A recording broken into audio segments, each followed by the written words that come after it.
2 in the Summer of Spooks series.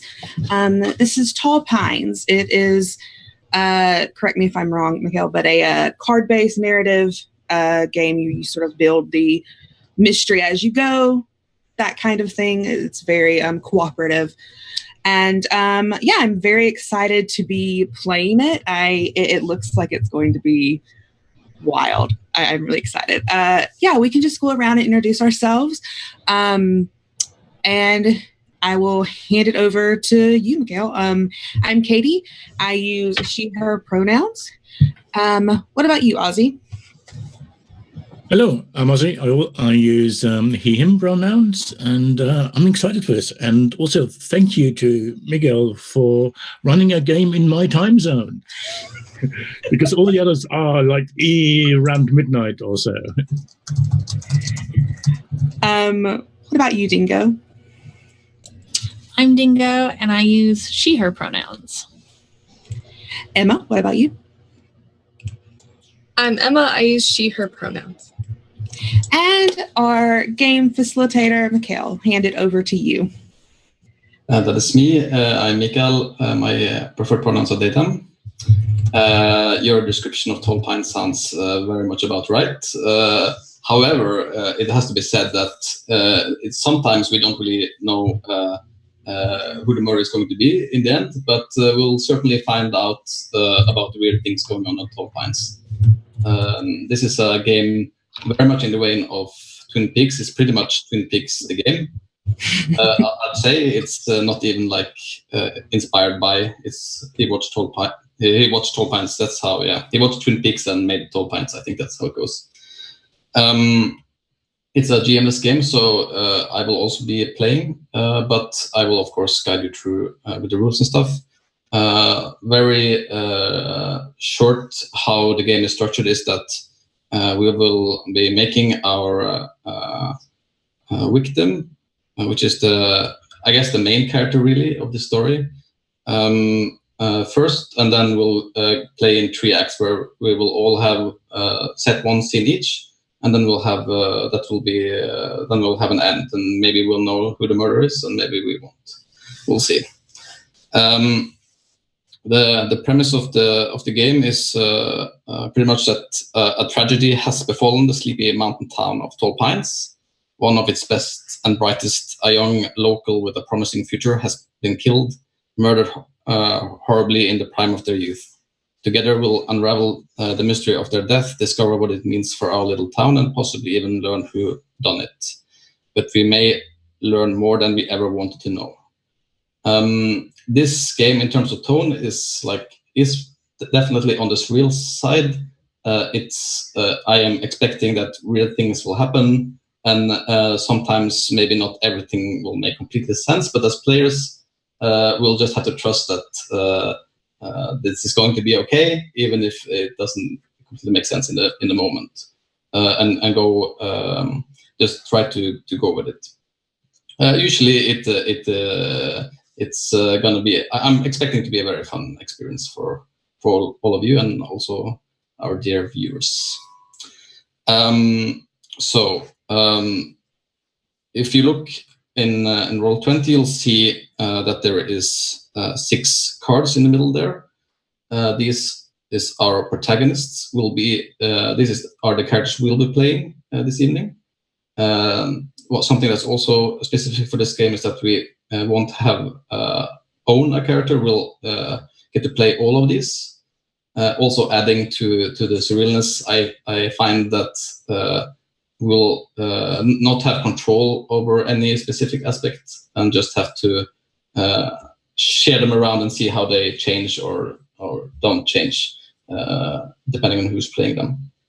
And we'll see here we have our cast is the local sheriff, the federal agent, the best friend, the bad influence, the private therapist, and the student filmmaker.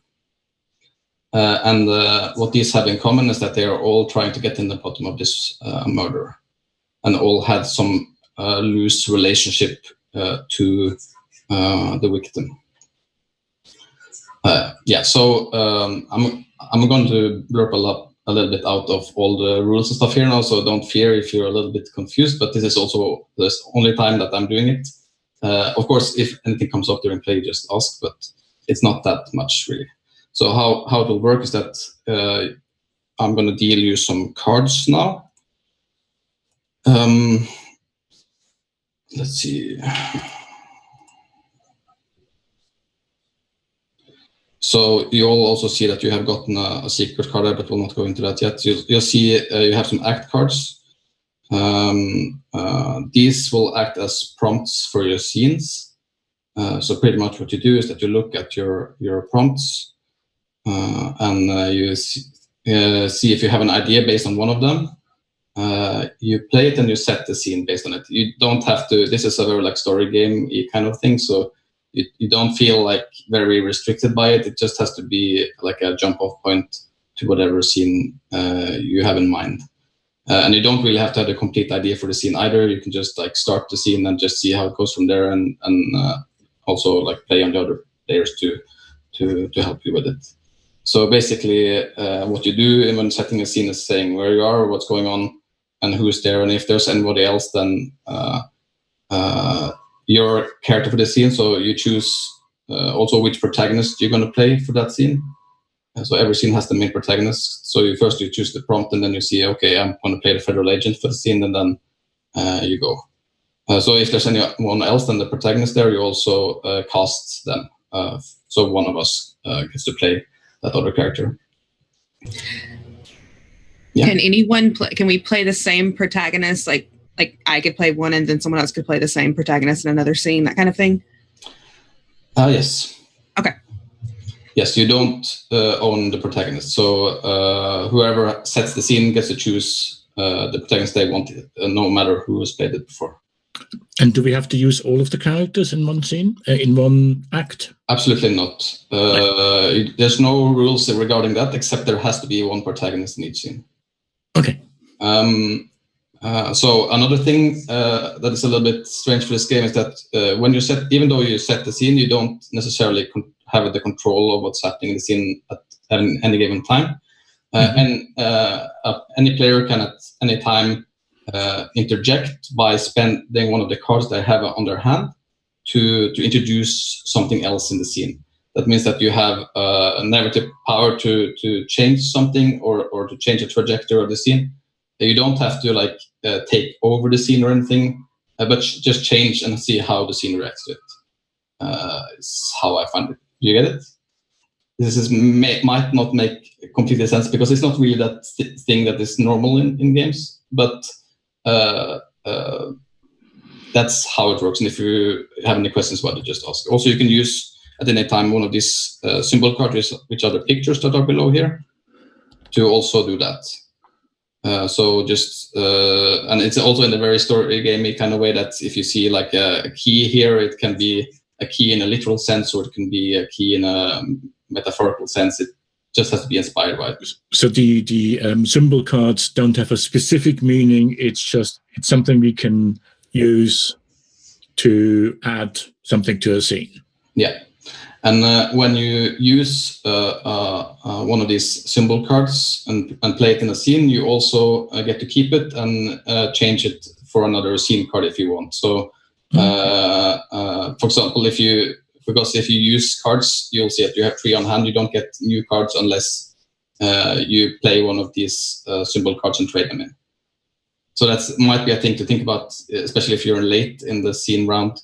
And you're playing all your cards. So if you come to your turn, you don't have any scene cards, then you don't get the scene. Okay. So that is basically it. Let's see. Yes, also, there's maximum of 3 cards in every scene. So if there's 3 cards out, then there's no more interjecting. And the player who sets the scene also decides when it stops. There are some other small things too, but I'll just explain it shortly, but I'll keep a mind on it. You don't have to remember. But if you see on your cards, on your scene cards, there is a suit. You also see them on the characters here. Shame, resolve, what is the last one? Understanding. Understanding, yeah. You also see that you have gotten a secret card.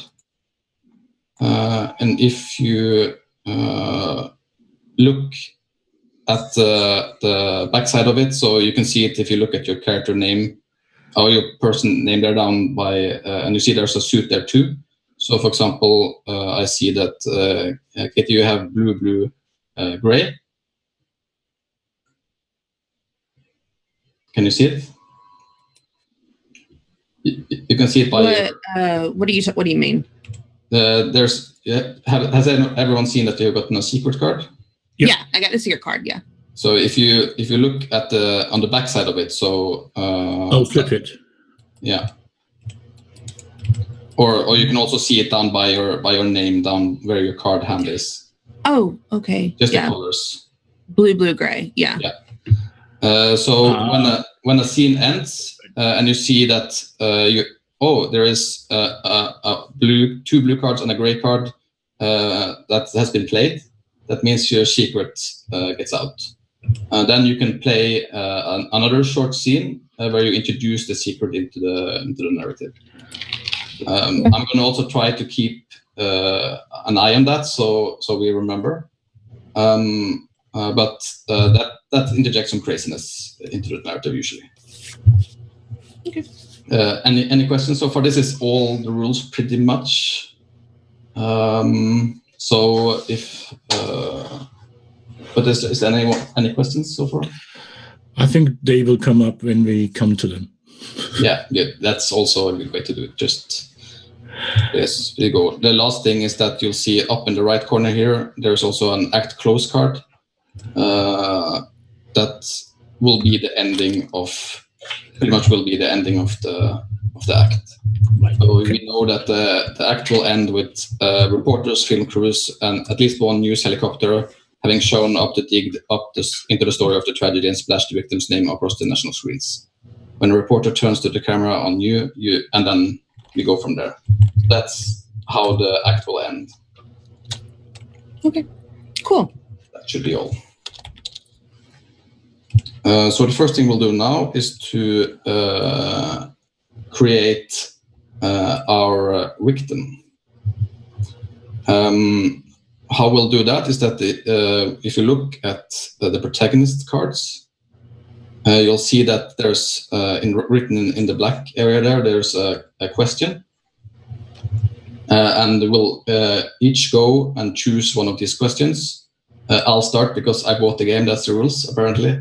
And answer these questions to flesh out our protagonist a little bit. So I'm just gonna have a quick look at these. Okay, so do we pick do we build our victim off of each of these questions on the protagonist cards, or do we just pick one? Yeah, you pick a question that you want to answer. Okay. And then we'll go around until we have answered all the questions on all the 6 cards. Okay. Okay. And then also during this, we'll also come up with a name. And the gender is also undecided, so mind that we'll also gender them. Okay, so I'll start. I'm gonna choose the best friend. And that question is, what part of the victim's life did you envy the most? And I think I envied that they had a very like stable life. They have like a solid family, and their parents were, I guess, I don't think they were rich, but they were like still married and had enough that there was not any problems with that kind of thing. And I think I envied them that. The best friend's name is Jack, and I imagine them being a bit of a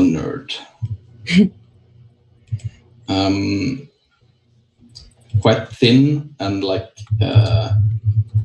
not long hair, but like a little bit too long. They look a little bit, I don't know, their hair is a little bit like fatty, like they don't wash it enough or often enough, and like it's a little bit too long for their style of the hair they have. And unkempt. Yeah, unkempt. Yeah. Let's see.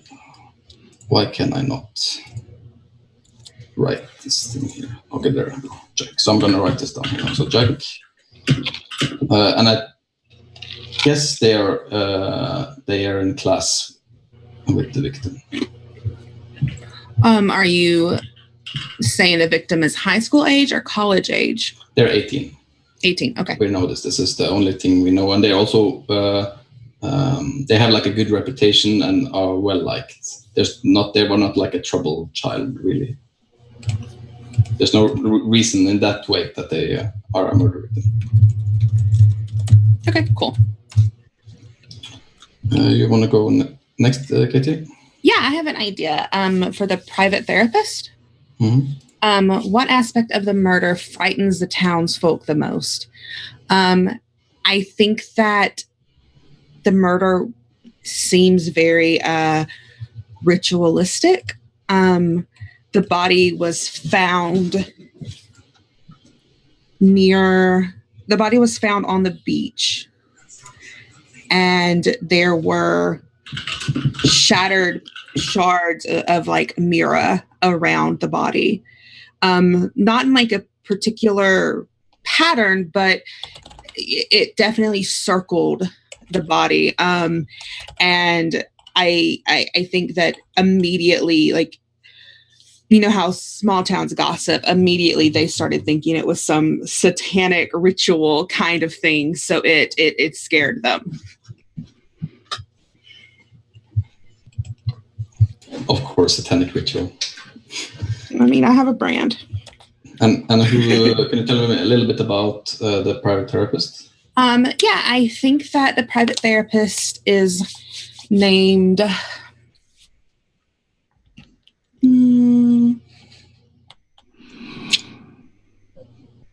Dr. Monroe. And I think that they are relatively new in this area. Like I don't think they're new to practicing therapy, but they've just opened up a clinic here probably within the last year. I think they're well liked for the most part, but most people distrust them. Shrink. Yeah, it's like mental health. But yeah, I think people distrust, and I think it's she, her pronouns. So I think people distrust her, but the victim didn't. I think the victim genuinely enjoyed visiting and having sessions with Dr. Monroe. So the victim was a patient client of the therapist. Yeah, I think so. I think it was the victim visited the therapist, maybe more of a as needed basis, but in the last couple of months, that as needed had gotten really often. So our victim was visiting about every other week to every week, more than they usually did before. I think that she is a very mousy looking woman, like a very messy short bob with very dull brown hair, and she has very, very wide green eyes. And I think even though people don't trust her, if you spend like 5 minutes in her presence just talking to her, she seems trustworthy. It's just people are like in this town very wary of outsiders, especially someone who would know so much about them if they opened up. Cool. I like this. Emma, you want to go next? Sure. I'll take the bad influence. So what did the victim tell you they were scared of? I think the victim told the bad influence that they were scared of telling their parents that they like messed up their college applications and they weren't going to go. And Like on purpose or on accident? I think it was accidental. It was one of those like teenage accidents where it was just like, yeah, I'll do it later and just put it off to the point that they didn't, because it was a scary thing and he didn't, she didn't want to be like, they didn't want to do it and then find out they weren't good enough. So they put it off to the point that it was too late. Oh, okay. Very unlike this well-liked person. And so they only told the bad influence this. And I think the bad influence is, I think it's a boy. It's the boy named like Sean. And he's kind of like, he's like the goalie for the hockey team. And he's just a bit rough and tumble. He likes to fight. He can take it. And he's not like the coolest kid. He doesn't have any pretensions to put up.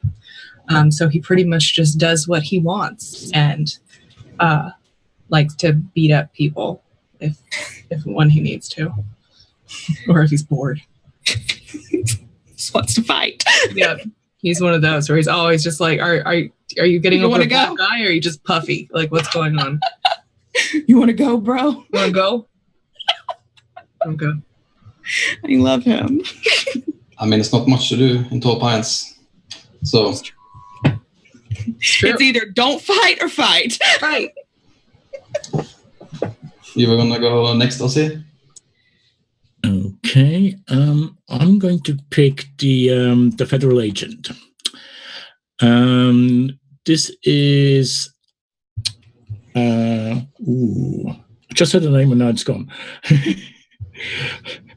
Agent Harvey, and she is investigating a spate of lumber thefts, and it's been going around the wider area, as in up to Canada, where she sort of negotiated with her colleagues over there, and it's going all the way across the Northwest.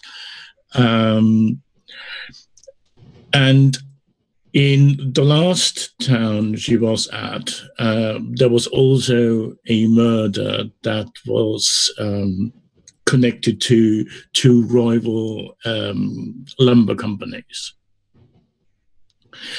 And so when she moved over here and started investigating, this murder victim turned up. And possibly there's a connection there.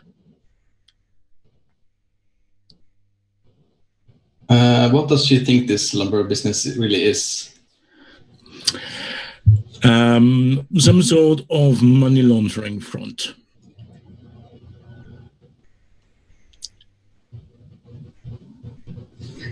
So she was investigating it at like the town over. Did the murder happen so soon that she couldn't leave, or did she just never leave because she liked the area? No, she literally just arrived, and the murder had happened the night before. Cool. Okay, cool. And what was her name? Harvey. Harvey.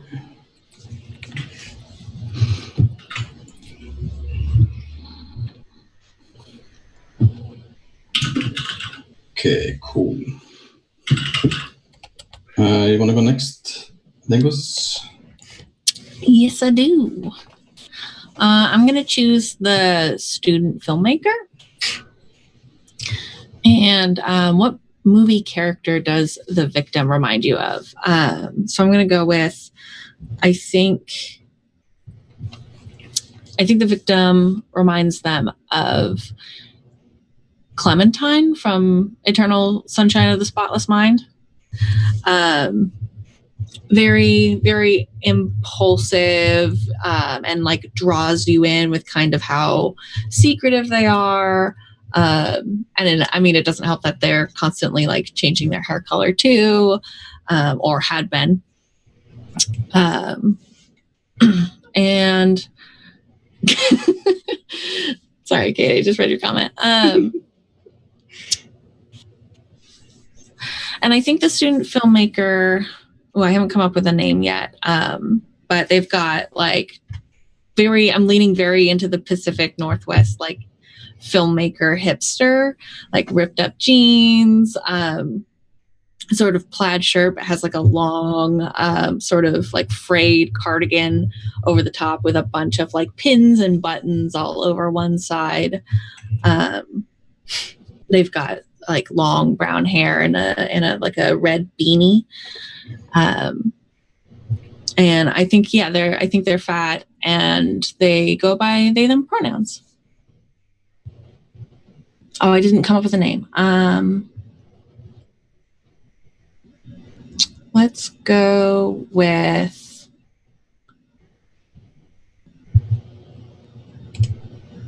I'm so bad at names. Let's go with Mercedes.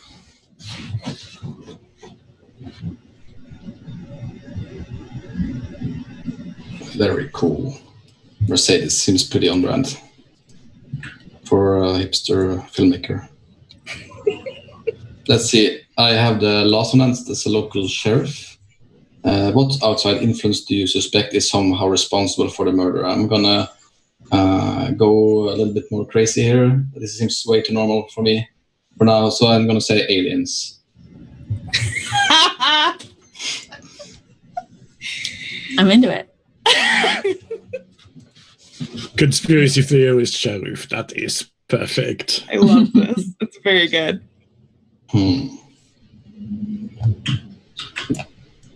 And the police officer's name is Bart. I think they are. He is in his like mid-50s at the end of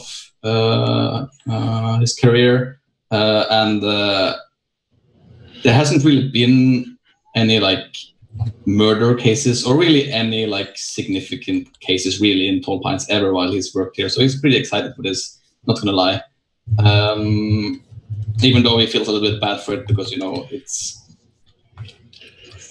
the victim was a well-liked member of the society, but this is their big break. Finally, they can make a real investigation. They were just waiting for someone to kick it. Yeah.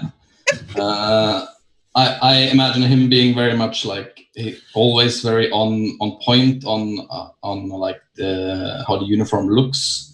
Always like very straight up, and everything is according to regulation. Very it's very important to follow the procedures and stuff. But even though he's a bit by the book in that way, he has a lot of theories about what's going on really. The internet, it's full of knowledge, man. That's what I'm saying. You just know where to look. And I think that there's a lot of time for looking for those kind of things when you're a police officer in Tall Pine.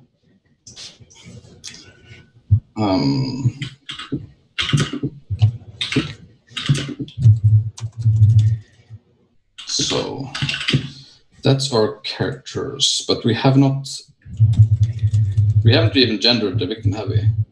Mm-mm. And I made a name. I want to actually say that it's a man, or because always when I play this, it's been a woman. So I'm gonna say that it's a man. I'm fine with that. Yeah. Yep, that's good. No. Any ideas for names?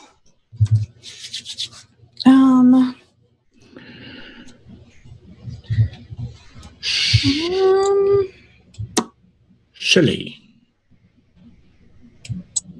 What now? Shelley. Oh my God. Yeah. Okay. So if we're going with a man, what if their name is, what if his name is Sheldon and people call him Shelley? Because didn't you say that the, oh no, you described the best friend as a nerd, but I think like that would probably, he's still like a little bit of a nerd too. Mm-hmm. And I like that idea. Yeah, I think so. It's just that he's like from, probably like the difference is more in like where they come from. He has like a family where someone makes sure that he has the right clothes and looks. Yeah. I think like it's probably a class difference. Yeah. Like Shelley is like maybe upper middle class and Jack is definitely lower class. Yeah, that makes a lot of sense with the college thing. Mm-hmm. Mm-hmm. And like I just know like because I grew up like that in a very small town, class differences were huge, and it was very obvious when there's only like 90 students in your graduating class. You can tell who's got money and who doesn't, who's had the same backpack since middle school. Yeah, I like this. That's pretty much like our world building right there. We have our victim, we have our protagonists, and now we'll start playing scenes. So, any questions so far, or are we ready? I think so. Are you going to go first? Because that'll help us, I think. Yeah. Okay. Yeah. Yes. Yeah. I was going to say. Give us an example. I was going to say that if anyone has any ideas, feel free to go first. But if not, I will do it. But it seems that perhaps I shall do it. I very much appreciate that. Yeah, I have a very good card already that I wanted to play, so that's an easy one. A few drinks. That's the scene prompt: to forget just for a night, to enjoy some good company and a good cheer, and try to pretend it never happened. And I think perhaps actually that I will choose. I mean, it's very easy to look at Sean because he's a bad influence, but I think actually I'm going to go for Mercedes.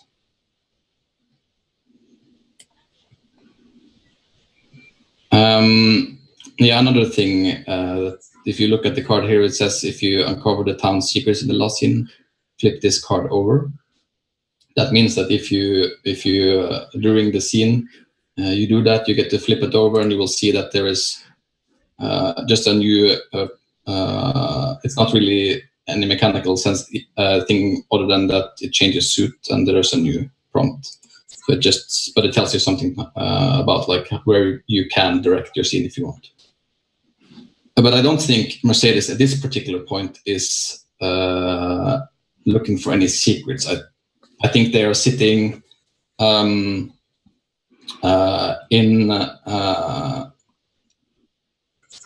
the I think it's called the Pines Inn and Motel or something. It's not really a bar, but you can get alcohol in the reception. And I think the receptionist is also there. Her name is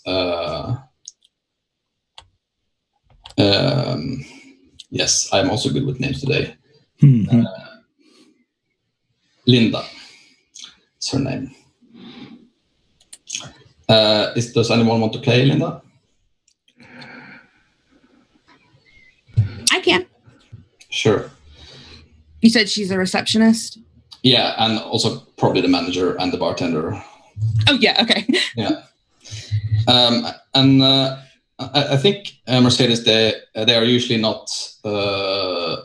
They're not a regular. There's a few people sitting here, and it's probably like the like a regular crowd with like older people. but they're sitting over at their table and playing cards or whatever, drinking beers, what they always do. And I think like Mercedes comes in and like just like looks a bit like awkwardly over at the tables with the regulars and just like walks fastly over to the bar / reception.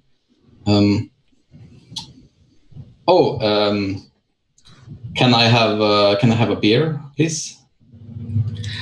Linda, I think, knows Mercedes relatively well. Mercedes comes through here, about a couple of times a week. And she gives him a smile and, in the icebox grabs out a bottle and pops the top off of it and slides it in front of them with a napkin. Here you go, your usual. And I think it's some like really like obscure hipster craft beer, that like it's made locally here by some guy. An IPA. Yeah, an IPA. Yeah, and I think Mercedes, they smile at this and like, wow, I can't believe you have that stuff up here. Well, you're the only one that orders it, but I try to keep it around. That's exactly what I needed.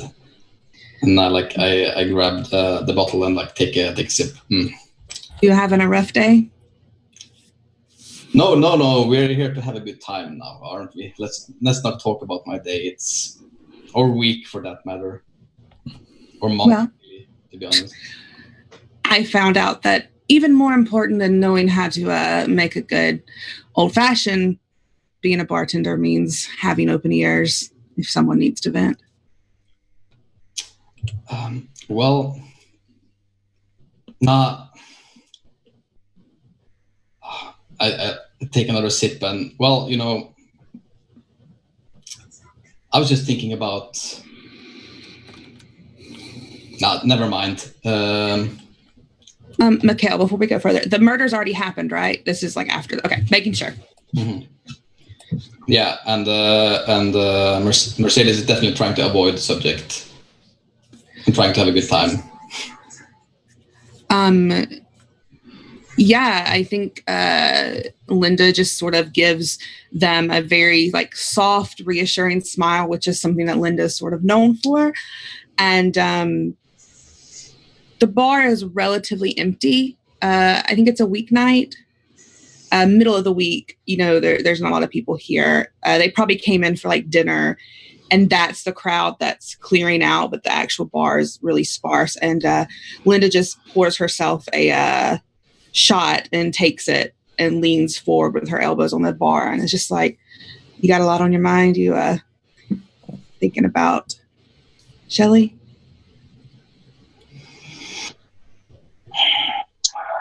Well, I'm trying not to, but I guess I am. Well, I mean, something like that, it shakes a town this small to its core. It's hard not to think about it. I mean, yeah. Of all the people, it's strange. The way people said that he was found, that's sort of what, people are saying it's like this satanic shit. Like, who would, in Tall Pines, really, that seems like the last place for that to happen. Yeah, I've been looking a bit into that. Actually, I was trying to sleep last night, and then I just started Googling, and I didn't find anything about shards of mirror and satanic rituals. So I don't think that's not my working theory. I haven't looked into it. People here, they talk about everything, especially more when they've got some liquor in them. People were talking about it was some weird sacrifice to summon something. And I don't really, I mean, I'm not saying I believe it, but it is enough to give you chills. Yeah, for sure. What was the mirror doing there? I don't know. Must be some kind of symbology or something in it. It's got to be. I mean, Shelley seemed like he sort of had it all figured out. Well, at least more than the rest of us. And take another sip. Probably like downing, more like downing the rest of the bottle, I think, actually. Yeah, Linda just stands up straight. You want another one? Nah, I think I should. I think this is maybe I should like make a movie about this or something. Like I don't know. They seem to be releasing all kinds of indie stuff on like Netflix and stuff these days. Maybe this is my opportunity. Also, I could find out what happened. By God, we know that the local law enforcement won't. Yeah, that's a crapshoot. But I mean, hey, might as well try to figure it out and also profit from it, right? It's not like Shelley can stop you. Yeah, and I think like Mercedes is probably like halfway out the door already. It's like, yeah, definitely. Thanks for that. See you around. And I think that's scene. Cool. So also, if you would have like here, you could also have interjected with a card. But I am going to also do that in the next scene since I can show by example. But I couldn't do that in this scene, so it was my scene. Okay. So you can't play cards. Can't play act cards in the scene you've picked. No, you can't interrupt your own scene. Right. Okay. Okay, so I'm gonna put Mercedes back, and there's no suit here because we only had 2 cards. We are red, and I'm Does anyone have an idea for a scene? So we play our act cards in order to set the scene. You pick a protagonist, correct? Yes. Yes. Okay. The act cards are for those who aren't in the scene. Okay. Yeah. Cool. And can you pick someone else to be in the scene with you, or can? Okay. Cool. You frame it however you want. Okay. I have one. So I have. Can I make this bigger? I can at least do that. It's not letting me. Okay. The woods behind the playground. Everyone knows what happens back there, but everyone pretends like they don't. And I think I'm going to pick Jack, the best friend. And I think we see. I think so it's this very old rusted playground that people don't play on anymore. And you hear it's like perpetually squeaky. You don't know where it's coming from, but something's moving that needs, WD-40 really bad. But I think you can automatically know what's happening in the woods. It's sort of like this, the older people in town, like the elderly, call it this den of sin. I think it's this kind of thing where people are constantly hooking up and also doing drugs. I think it's a big meeting space for people who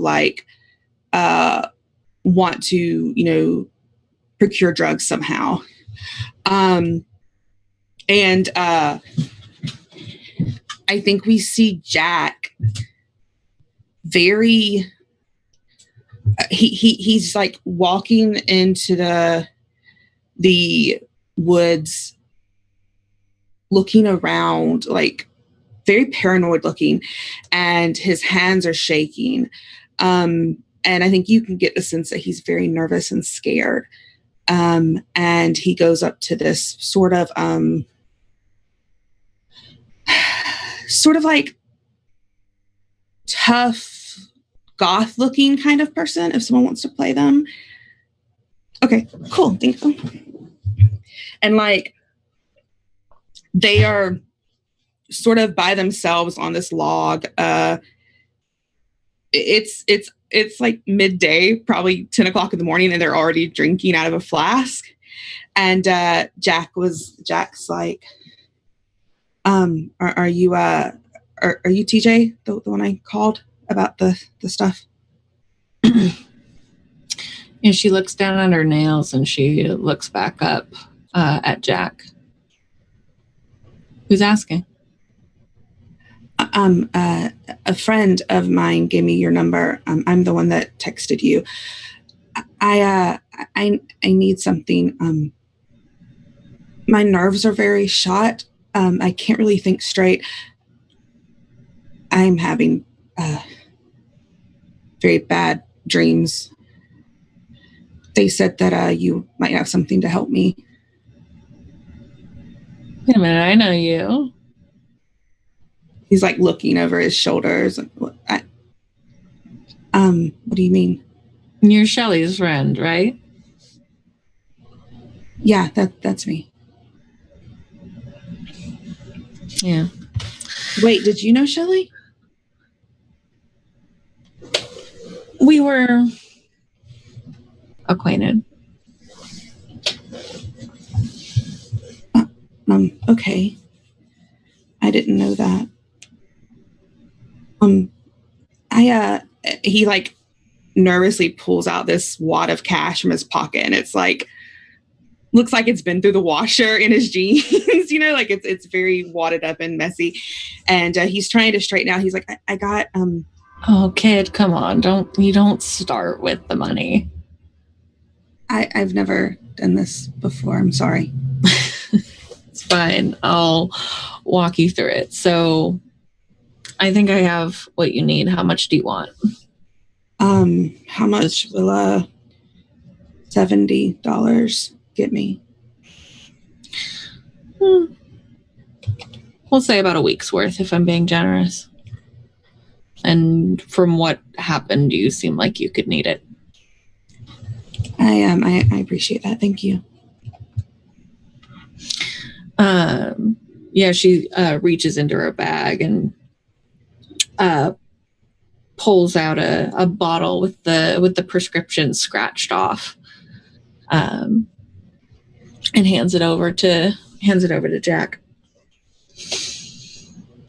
Yeah, he looks at I think he tries to see what the prescription is. Like he's trying really hard to read what it is. What is this? Do I just take it? What do I do? One should be enough. If not, 2. If not, 3. Do what feels good. Don't think about it too hard. Is it gonna like kill me if you take too much? Yes. Oh, okay. Okay. I'll just start with 1 then. What's it gonna do? It's gonna make you not care. It's gonna make everything go away. Okay, yeah. I need that. And I think he like trails off for probably an uncomfortable amount of time for TJ. Hey man, can I ask you a question? Yeah, sorry. What? Were you like there? What do you mean? When it happened? No.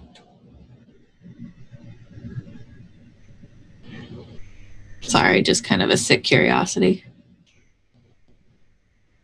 I mean, it was a pretty sick situation, so There's a lot of sick shit in this town. Yeah, you got that right. He's nervously opening up the bottle and popping one in his mouth and just like sort of dry swallowing it and makes like a face, you know. How long before this kicks in? Give him about 20 minutes, maybe. She hands over the flask. Something to wash it down? Yeah, he takes a sip and immediately is like, oh God. Hey now, that's good shit. Yeah, and I think what TJ is not telling Jack is that it also can be a slightly hallucinogenic if you take more than one.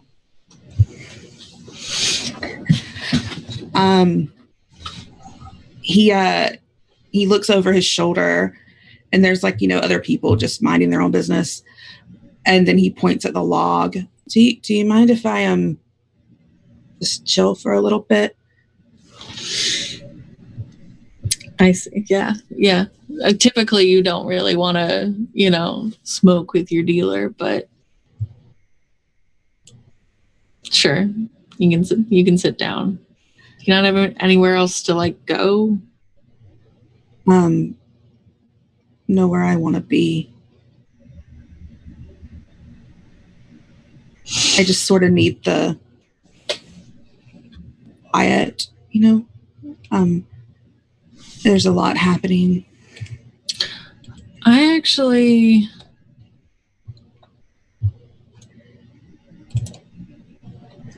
think if you need a quiet place, I know somewhere we can go. Oh, okay. She takes Jack by the hand and starts walking him out of the park and down one of the forest trails. I don't know if I can do this. I'm just trying to see if I can do something. Can I play a symbol card?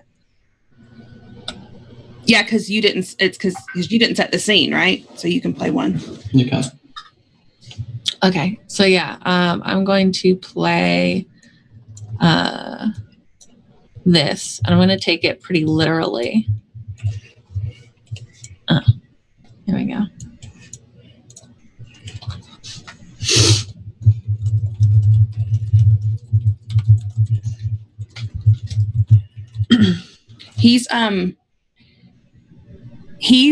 His palm is really sweaty and he's like gripping TJ's probably too tight. And I think it's like obvious that he's nervous and doesn't really know what it, like, this is clearly not his element. Yeah. She sort of makes a grimace when she takes his hand. And it's all like clammy.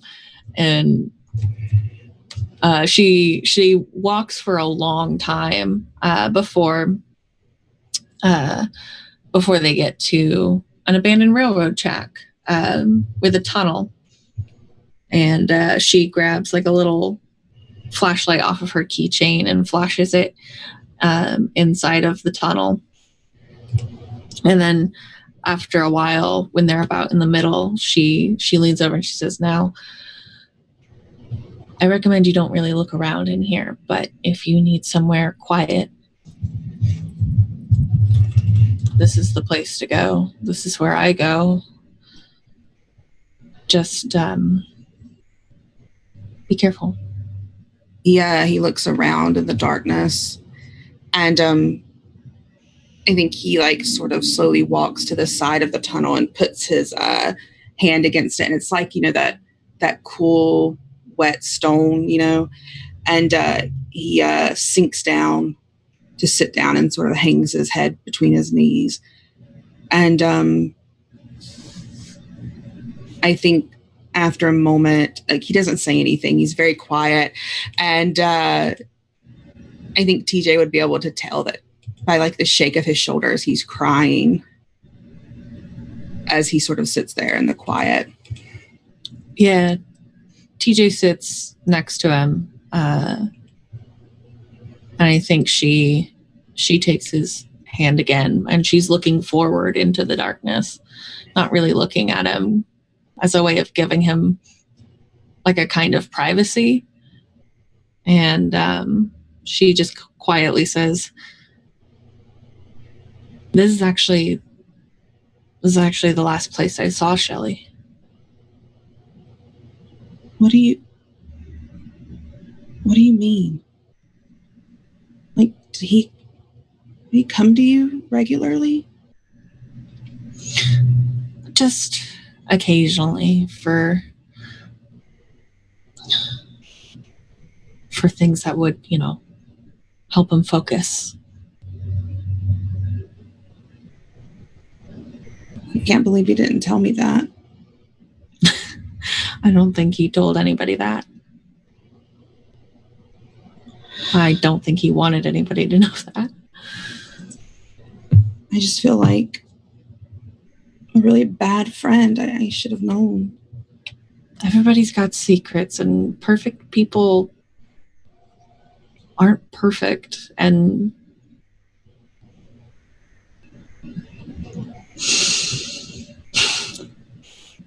I mean, correct me if I'm wrong, but you were his best friend and you thought the best of him.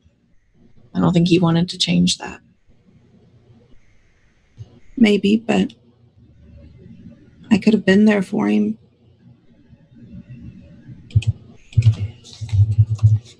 And I think that's where it fades out. That's where the scene ends.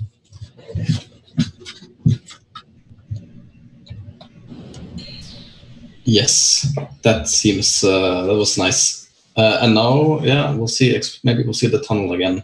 You get to keep the tunnel card, Niva. Okay. So what you do, what you can use it for is that you can trade it for another scene card, and then you like put it on the top of the deck. So we'll see it. So there's a possibility we'll see it again. So okay. I can't really literally do that in Roll20. We'll just put it besides there so people can pick it. Okay, so you hold on. But you can just grab it for now. Okay, I'll just take it for now. Yeah. We'll have a small break now. Yeah. Awesome. Yeah, we're going to take a quick little 5-minute break, refresh our drinks, all that good stuff. And we'll see you back in a couple of moments.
everybody. We're back from our break, and I'm going to throw it back over to Mikhail for continue on.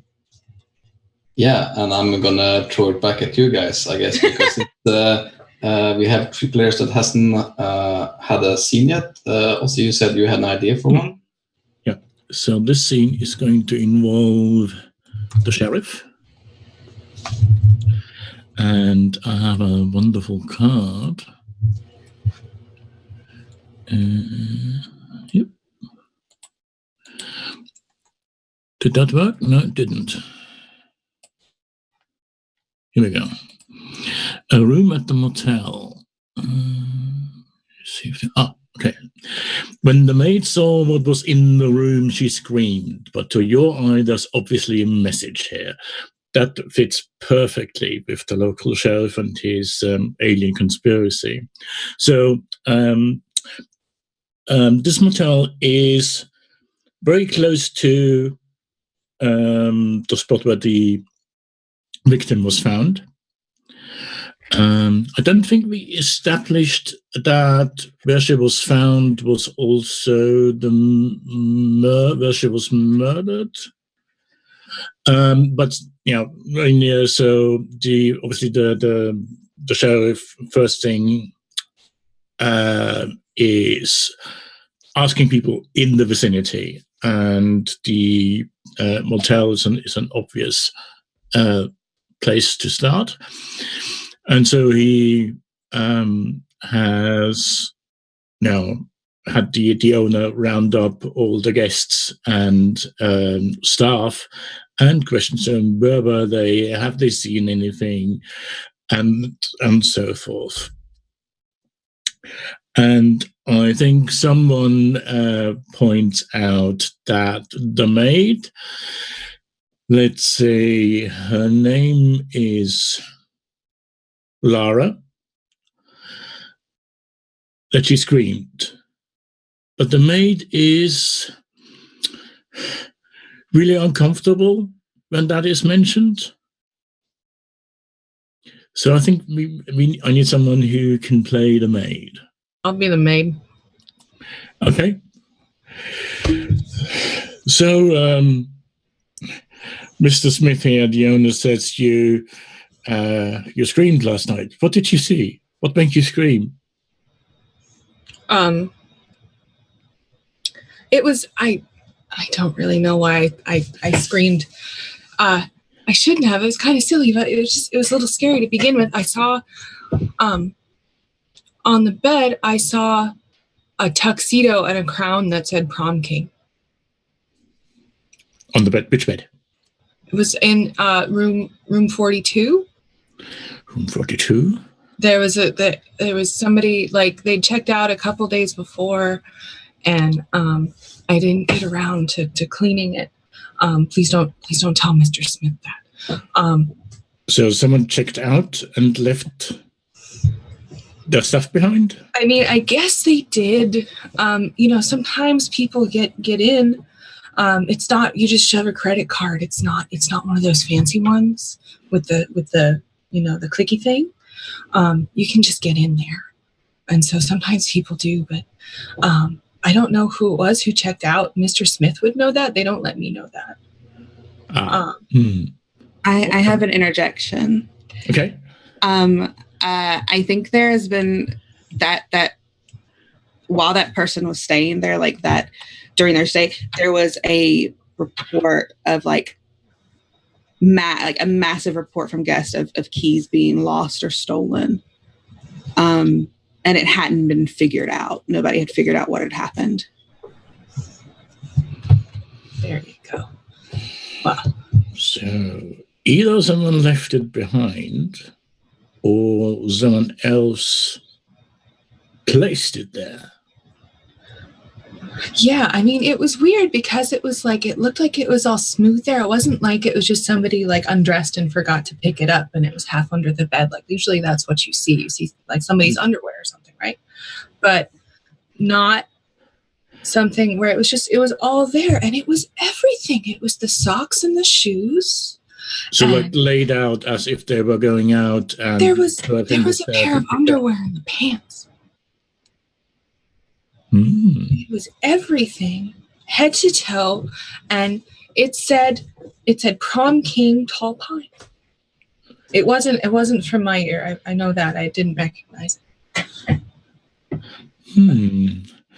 But coming back to what startled you, must have been something. Did you see?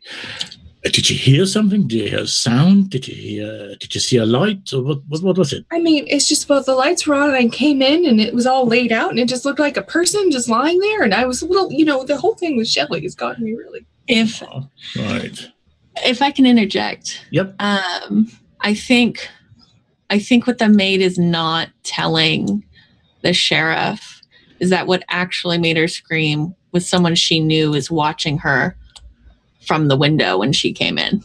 Oh, that's creepy.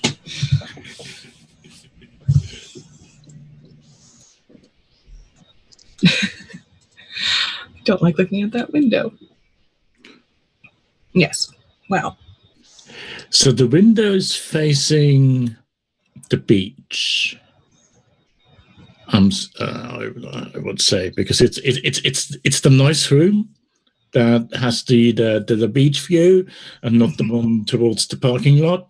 It's the one with the 4-jet jacuzzi. Yes. Yeah. Looks out there. It was just a stupid joke. A joke? It was just a stupid joke. My friend likes to do jokes, and it was a sick sense of humor. This guy's sick sense of humor. Right. But I still don't know whose stuff that was.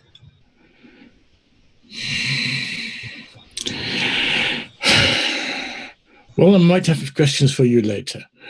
Okay. And the sheriff walks off to the next person and asks them, this is the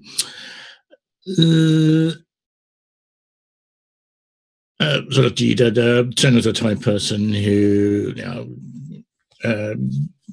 keeps the electrics going and that sort of thing.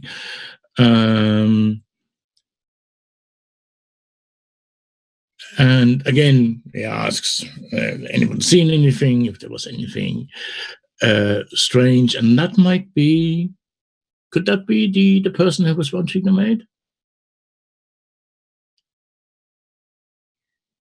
Maybe. Is it?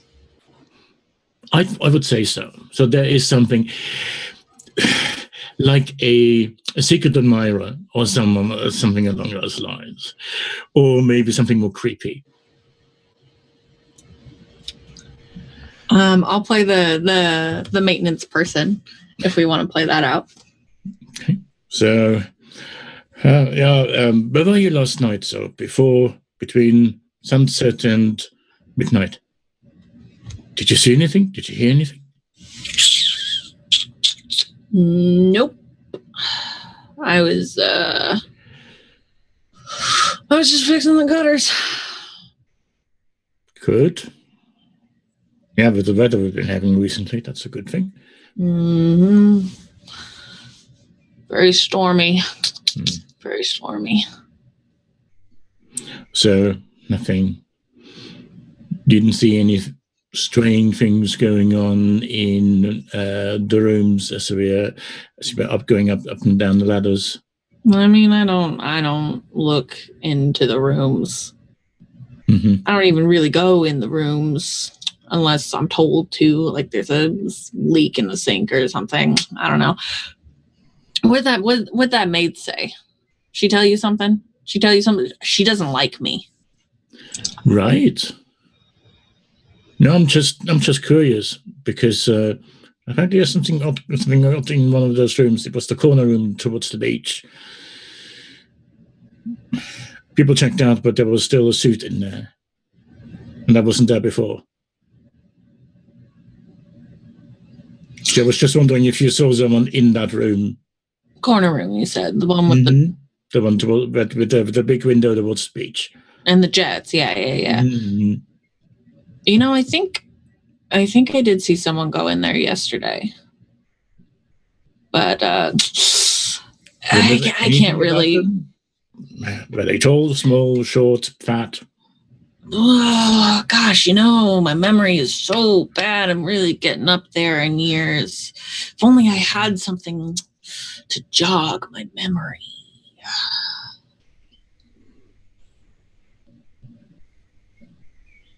You can't expect a bribe from me. Well, then I guess I don't remember. Sorry, Bart, can't help you. Well, if you do remember anything, let me know. Yeah, I'll be sure to let you know. That it? I gotta get back to work. Yep. And I think that's it for this scene. Cool. Okay. Then we have two left fighting for the spotlight for the last two scenes of this act. Go on, Emma, do you have any ideas? I do. I have one I could do. And also you can grab your symbol cards through them out. Grab the what? Who play the symbol cards with the pictures on, they can take them in again. So you have them in your hand. Okay. Is there some place we should be placing those so they can come back, or? You just have them on your hand, so you can take them out when you want to exchange them. All right, okay. Okay. They go in your hand. I'm going to have Sean the goalie, I think. Okay. And we are going to be in the place where the bad kids go. Which is, it may be the same place that we were at before, if that's allowed, where you were pill popping. And I'm going to say that it's the place we saw before, that's sort of at the end of the railroad tracks.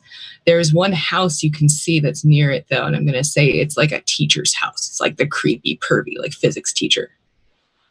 It's his house is there. He knows exactly what's going on. He says nothing all the time.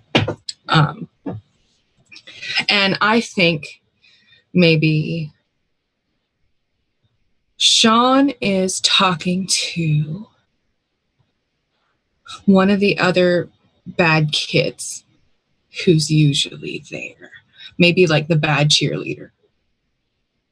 If anybody wants to play. I will. Okay.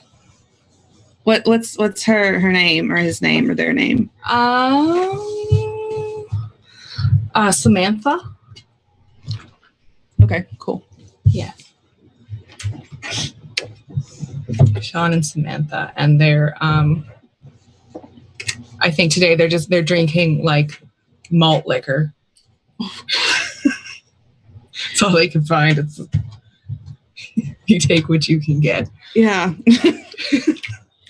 I think Samantha's like got her cheerleading uniform on, but like with a really oversized denim jacket over it.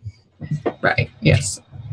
Sean's wearing his leather jacket, which is all tatted up because of all the fights that he's been in, and he's like trying to impress her. He's like chopping wood through the whole conversation. She's like finding sticks.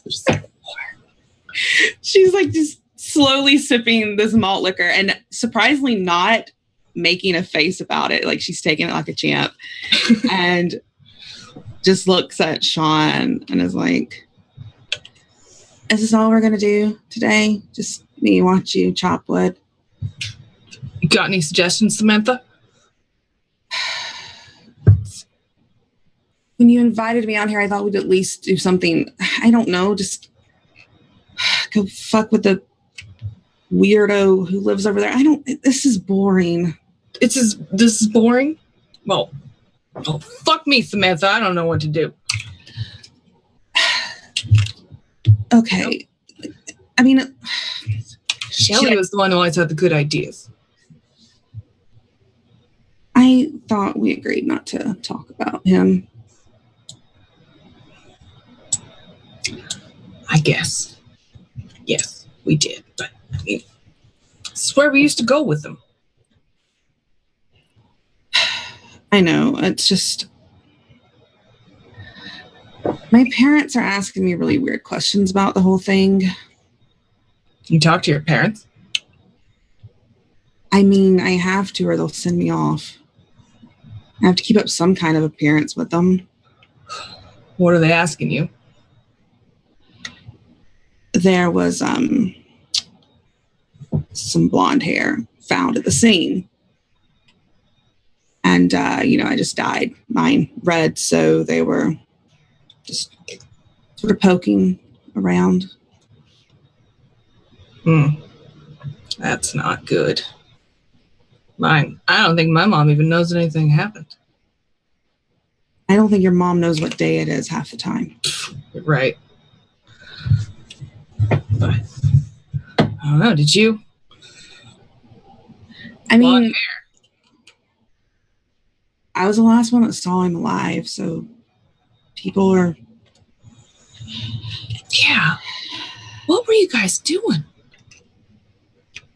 And why didn't you ask me? He was helping me with my homework. Helping you with your homework. If you handed in something you passed, then nobody would believe that you did it. I was paying him to do my homework for me. Really? I mean, he was smarter than any of us. Yeah, that's true.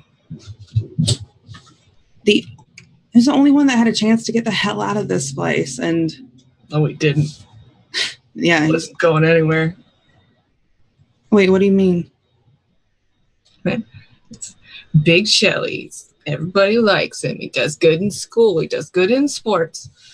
And doesn't do so good filling out his college apps. He didn't even fill one out for the CC. He's not going anywhere. He wasn't going to go anywhere. Holy fuck. His mom was like, just losing her shit about him dying and not fulfilling his potential. What's this? Yeah, and I think you hear like the Sean's phone ring, like there's a message, and when you open it, you see it's actually from Shelley, and there's a video on it, and you see him standing in front of a mirror on what seems to be like a hotel room, and saying, "Sean, I don't know what's going on. I might have took too many of those pills. I think I'm seeing things." And then, like, you see the door behind him get smashed up, and you just like see Kelly shut up and lose their phone, and you see that the message is sent like 2 days ago. I would imagine that if Sean played the video, Samantha would hear it, and she's immediately like stumbling to her feet and going over to you and it's like, "What the fuck is that?" It's nothing. I heard it, Sean. That was Shelly. You on videos of Shelly? Shit, Samantha. Someone just send you that? You look. I don't remember. It's been a long time since we've been hanging out in that hotel. She's like looking at the video. This is from Shelly's number. I know. 2 days ago. Why would it just come through? Did the new month turn over? I don't know. What you got? This is weird. Do you think I can interject? Yeah. So I'm going to play Atop the Falls, thick mist swirling and settling on everything. The roar of the falls, seeming to contain voices, whispers, and wails. Is someone else here? Remind me the name of the cheerleader? Samantha. Samantha. So when Samantha looks up from her phone, she sort of sees behind Sean in the distance, you can see the waterfall. And at the top of it you can swear you see Shelly up there. Yeah, I think, Sean, you see Samantha's eyes get wide, and she, your phone in her hand goes lax, and she's like, Sean, you're going to think I'm fucking crazy. What? Turn around. I think Shelly's at the top of the falls.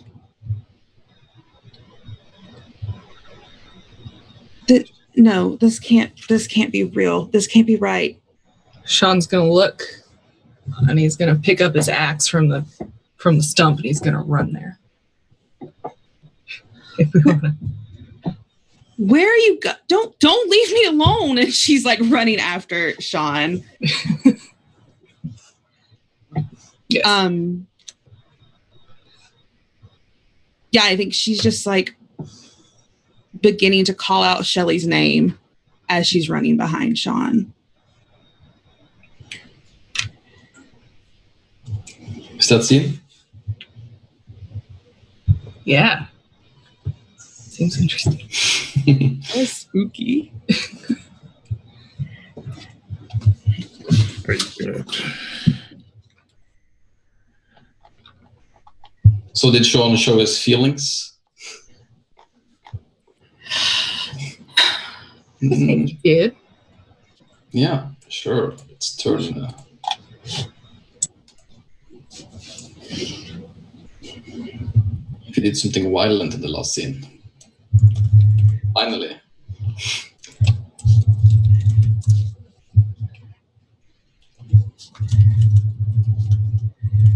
It didn't trigger a secret. It was the wrong color.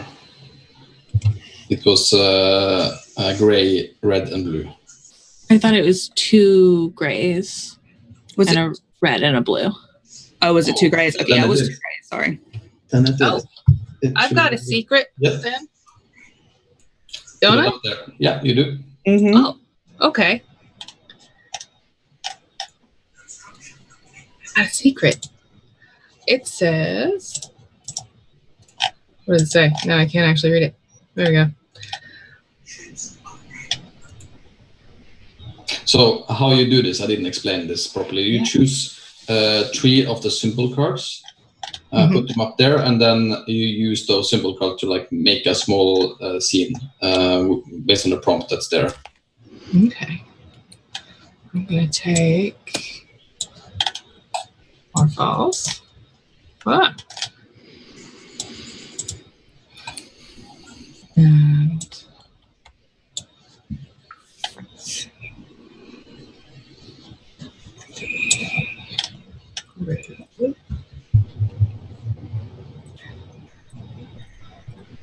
do we play a scene, or is it just answering the question? Usually, like I would play like a small vignette, but you can also just explain what happens based on the cards in front of you, whatever you want. Let's see. So the secret is who in town was the victim quietly bullying, and how are they planning to get revenge? I think maybe that's a good scene for the therapist to be in.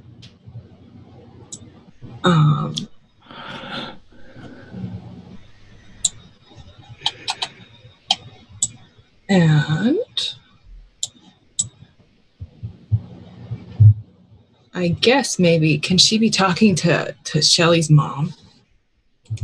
Just to be clear, this is like a small, small scene. You do the whole scene yourself. It's not like a regular scene. So you can. Oh, I do the whole thing myself. Oh, okay. Yeah, it's just like a description. Okay. So I think the description is that the therapist has a session with Shelly's mom because she's been seeing Shelly's mom quite intensely, and Shelly's mom had been getting some like sort of threatening, like half of them were just sort of like heavy breathing phone calls, and some of them were just random. It sounded like people just like in different voices saying stuff about there's stuff you should know about Shelly, and she thought it was just like kids just being mean.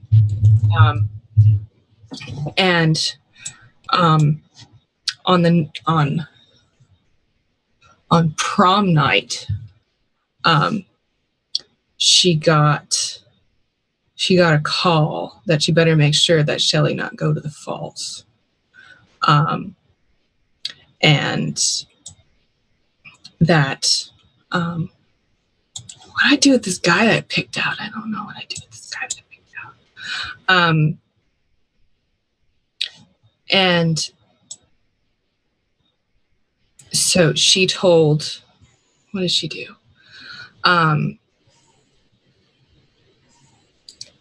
then the therapist knows that, that there was this kid in school that Shelley was tutoring, and then he stopped tutoring them because it was like he couldn't pay up, and he was trying to like get the money for it, and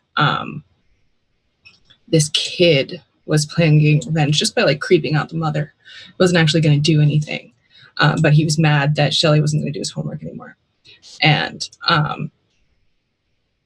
this kid,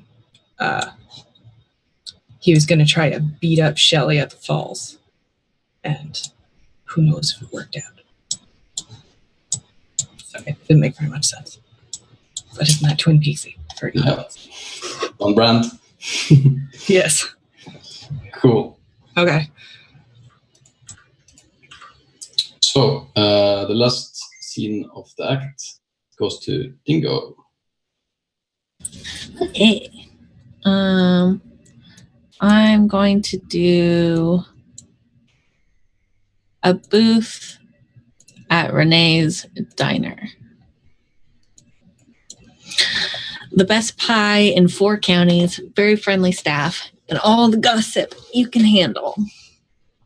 And I'm going to pull out the best friend again. Jack.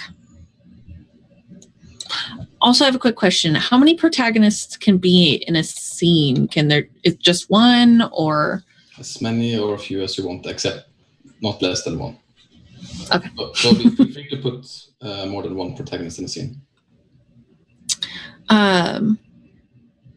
So I think we sort of see an establishing shot of Renee's Diner with its big neon sign and the pie, the neon pie with the flashing cherries. And we see sort of a shadowy figure kind of stumble up to the door and push it open. And we hear the ding of the bell above the door. And we see Jack. He looks more worse for wear than usual, and he stumbles into one of the booths, and I think in the corner,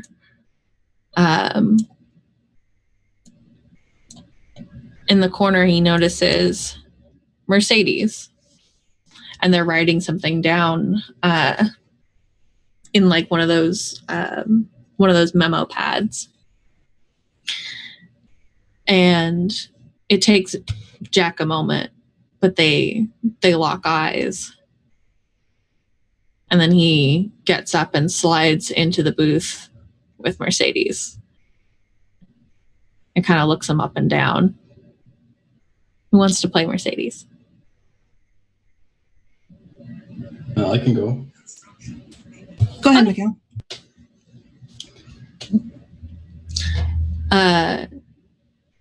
Jack kind of cocks his head and goes, "What are you doing here?" They have great coffee. Yeah, they do. Hey, can I get one of the coffees? Thanks. Like, I'm sure that one day it will melt through the bottom of my tummy, though. It's so strong. But it makes wonders for my productivity, and like they continue scribbling a little bit on their notepad. And I think, like you see this, there's a lot of notes. It seems a bit like a GM notebook with names and crisscrosses everywhere, all chaos. Yeah, Jack leans forward. I think he even he's sort of propping himself up on his hands on the table. And he goes, "What are you working on?" Well, I have this idea about making like a maybe it's a, I don't know if it's a good idea or anything. I don't know. It's a little bit insensitive to talk about it that way, I guess. But well, anyway, you already looked. So I'm thinking of making a movie out of what happened to Shelley, like trying to figure out what happened, and like this is like my process. I'm like writing down all these notes. The mirror, like I was thinking maybe it was from the motel, right? Your process looks like a big swirling vortex. That's how creativity looks like. Okay. Creativity, right? Did you know this just happened?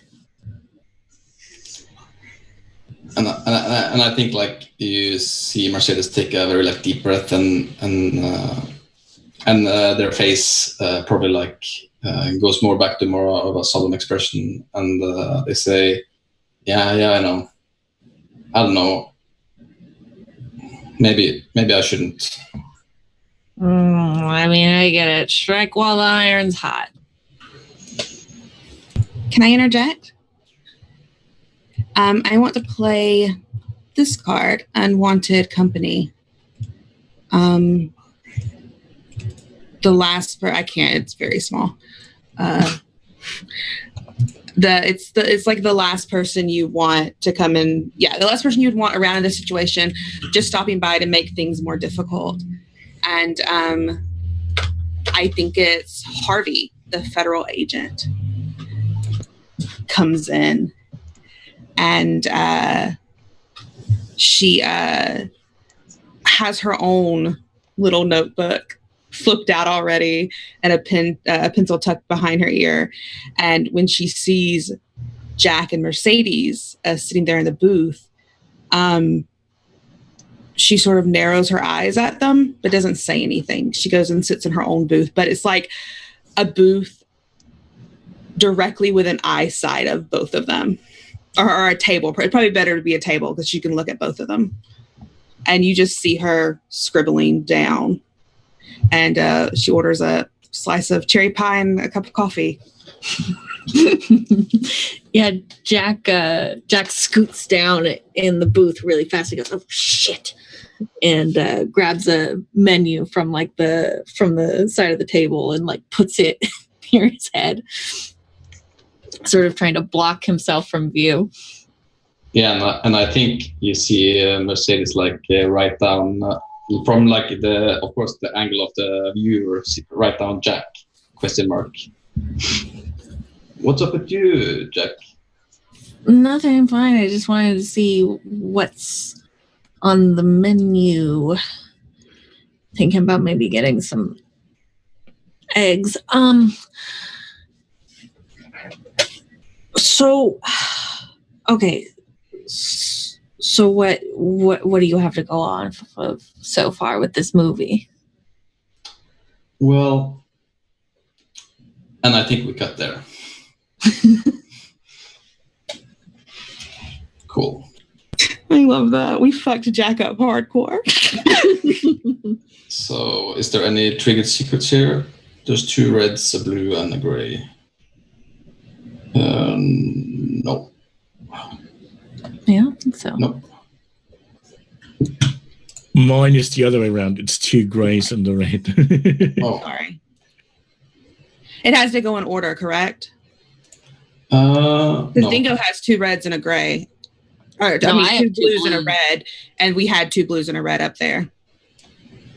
Oh, well, then triggered a secret, I guess. I didn't see blue. The federal agent, best friend, were blue. Oh. Yes. Well, there you go. How do I make my... Do I take that Unwanted Company card back, or does it get discarded, Mikhail? Take it down in this part. Cool. How do I make this card bigger, sir? Excuse me. Gonna- There you go. Give me roll 20. Can you roll 20, sir? Yeah. Also, you don't put other protagonist cards up there. It's just the protagonist. That's the main character. Ew. Or in terms of the like suit. Cool. Sorry. Okay. Choose a protagonist, then choose 3 symbol cards and use them to create a scene that answers a question. Who confesses to giving gruesome assistance to the killer, and how is it that they never saw the killer's face?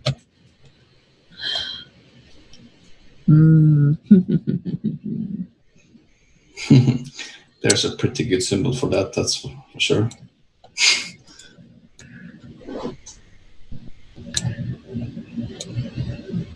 So I'm going to take this tunnel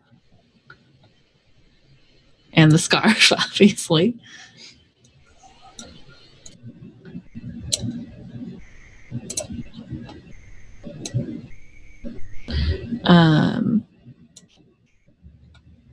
And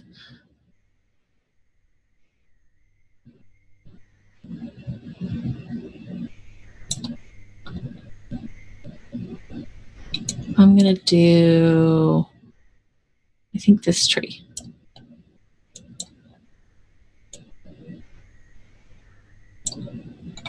Yeah.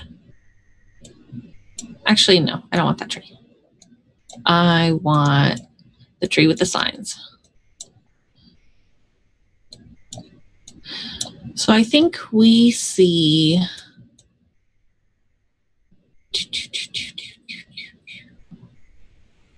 Sean. Sorry, Sean.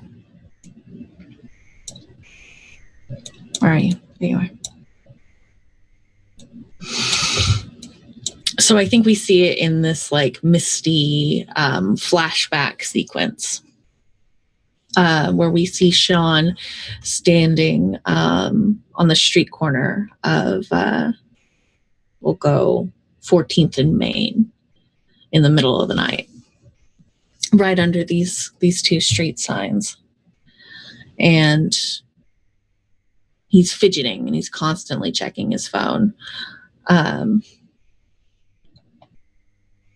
And finally, we see him get a text from an unknown number that just says, "Put it on."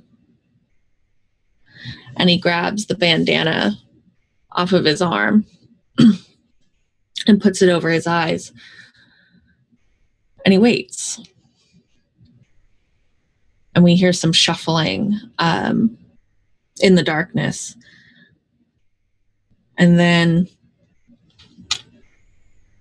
when he takes it off, we see him remove it, and then we see him look down, and our camera pans down to a backpack full of cash and 2 garbage bags that seem a little leaky.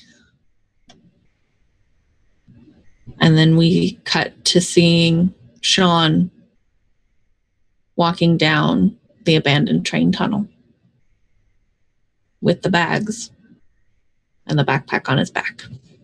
And that's where that scene ends. And that is also the second to last scene of Act 1. What we'll do now is that we'll see, I already figured out which suit that we have had the most of in this act, and that means I can go and see what tone the last scene has. So if you go look here, you see here shame was the one that we had the most, the red one, so it's include finding a protagonist's dead body. Dum dum dum. Dum dum dum. Okay, so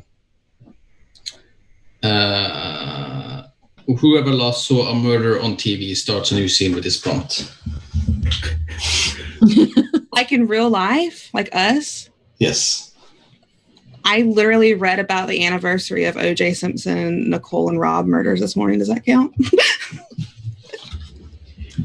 Sounds good. Yeah. I mean, I didn't see a murder on TV, but being honest, I read an article about it. Yeah, I can't remember the last time I saw a murder on TV, so that would probably be the closest. So reporters, film crews, and at least one news helicopter have shown up to dig into the story of the tragedy and splash the victim's name across the nation's screen. When a reporter turns the camera on you. And then it has to include one of the protagonists being killed. Oh, shit. Oh, wait. One of the protagonists being killed or finding the victim's body? No, it was finding one of the protagonists dead was the shame thing. And so include finding a protagonist dead body. So do I play this as a protagonist? Okay. Yes, like a regular scene. Okay, cool. But I deleted, just a second. I'm just gonna fix things. I think you see they're giving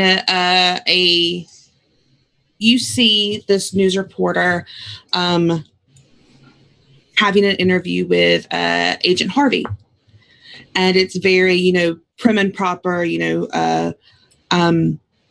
the sort of, following the rules of a proper interview. This isn't the first interview Harvey's given. And you zoom in on the paramedics pushing a body bag on a stretcher behind them. And you just hear Harvey saying, yeah, unfortunately, there's been another incident. Another member of the town with a connection to the other victim, their therapist was found dead this morning. We're not really sure of any connections, but we did find evidence at the scene that seems to be related. Yeah. Yeah, I'm just gonna interject. This was too perfect to not take it. We're there for a cold beach up against the logging road, more pebbles than sand, just where the river widens out. Crime scene tape flutters in the wind. And I think you can see that it's exactly on the same crime scene. Actually, you see the body, and you see the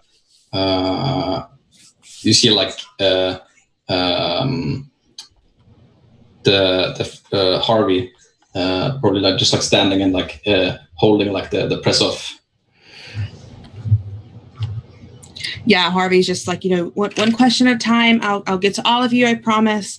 And the camera zooms into the ambulance doors closing, as they're putting Dr. Monroe's body away. And then it pans over to crime scene tech, on the beach shore, putting pieces of mirror shards in evidence bags. And I think that's where Act 1 closes. Mm-hmm. Yes. Seems like a perfect time for a break here. Yeah, and we'll start with the second act after the break. Yeah, everyone. Get rid of our Act 1 cards? No, you can keep them. You'll get new cards though. Okay. Yeah, everyone. We're going to take a quick, another little quick break to stretch our legs, get something to drink. But we'll be right back with some more mystery goodness.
Hey everybody, welcome back. We are going to begin Act 2. So I'll throw it over to Mikhail. Yes, throw it over to me. Good.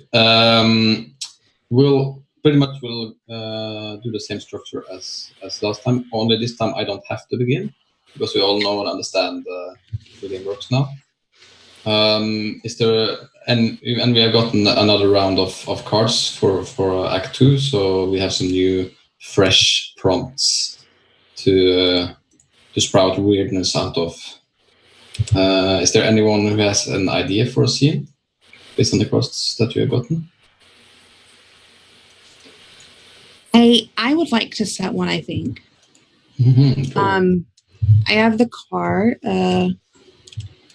Strange Methods, a ritual of divining as obscure as it is arcane, and perhaps created from whole cloth for this occasion.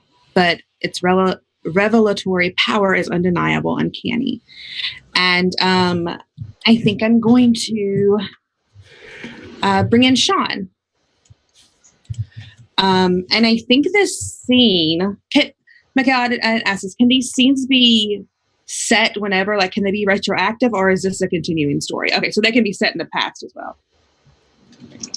It's just a story game. The rules is what you make it. Almost. Okay, cool. I just wanted to make sure. So I think this is like the day after he and Samantha had seen Shelley's figure on the falls. And I think it's him and Samantha, if someone wants to play her, sitting back like atop the falls, close to the spot where they had seen Shelley. And you see Sean pull this item out of his Letterman jacket that's wrapped in this like cloth that has like these runes embroidered on it very delicately. And he holds it out to Samantha, and he opens it up, and it's this like very decorative, fancy looking dagger. Mm-hmm. Do you want to play? Who wants to play Samantha? Play Samantha. Okay. He holds it in his hand like very carefully, and he's like, "So I don't know if this will work or not, but I was like, thinking that we could try to summon him or something. I don't know. You said you saw him, and I didn't really see anything, Samantha." Yeah, he was right here, I swear.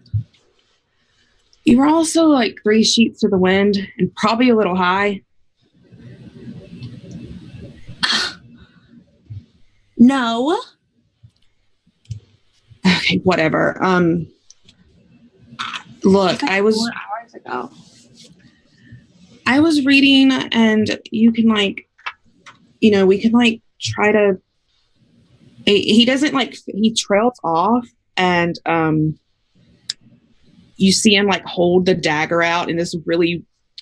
It looks like a joke. Like it doesn't look serious at all. He's like, maybe this will like. It's some weird mojo on it. I mean, Google said something about blood summoning him. I don't know. So we have to like our blood? Well, yeah, I'm not going to just cut someone else. Okay, well, can you do it? I think we should both do it. Yeah, what's up, Ozzy? I think I have a great card that will fit into this scene. A dead animal. And you're sitting on top of the fall, and that animal is being swept down, and it catches on a rock, on the rock where the two of you are sitting, and its throat is cut and it's bled dry. Sean, Holy Sean, shit. Sean. Yeah. Shut up, Samantha. I see it. Don't tell me to shut up. You're freaking out. It's freaking me out. What the fuck? And he's like standing up and leaving the dagger on the rock behind him and like carefully wading into the water to like get a better look at it. Holy shit, his throat was cut. What the fuck? I don't, it's not even hunting season. What the? This is fucking weird. And it's a badger, definitely an animal that usually isn't hunted. Okay, this is actually making me a little sick on my stomach, Samantha. I don't know if this is worth it. I am also going to play a card in this scene. Why?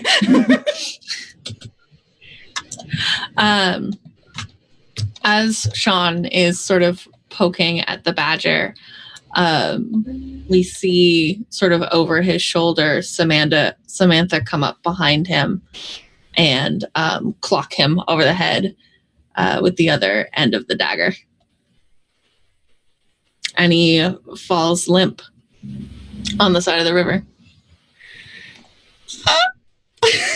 Mikhail, you had your hand up. Did you want to also interject, or are you good now? I'm good now. Sorry. No, I'm all here for this. Yeah, I think like because Sean didn't see it coming, he falls face forward down into like the bubbling brook, and is out cold. And unless Dingo had something else for Samantha to do in that moment, then yeah, that's where the scene ends. And I think you zoom in on like a little bit of blood from his temple or his head, like where he's been hit going into the water, but that's the end of the scene. Oh my God. You psycho.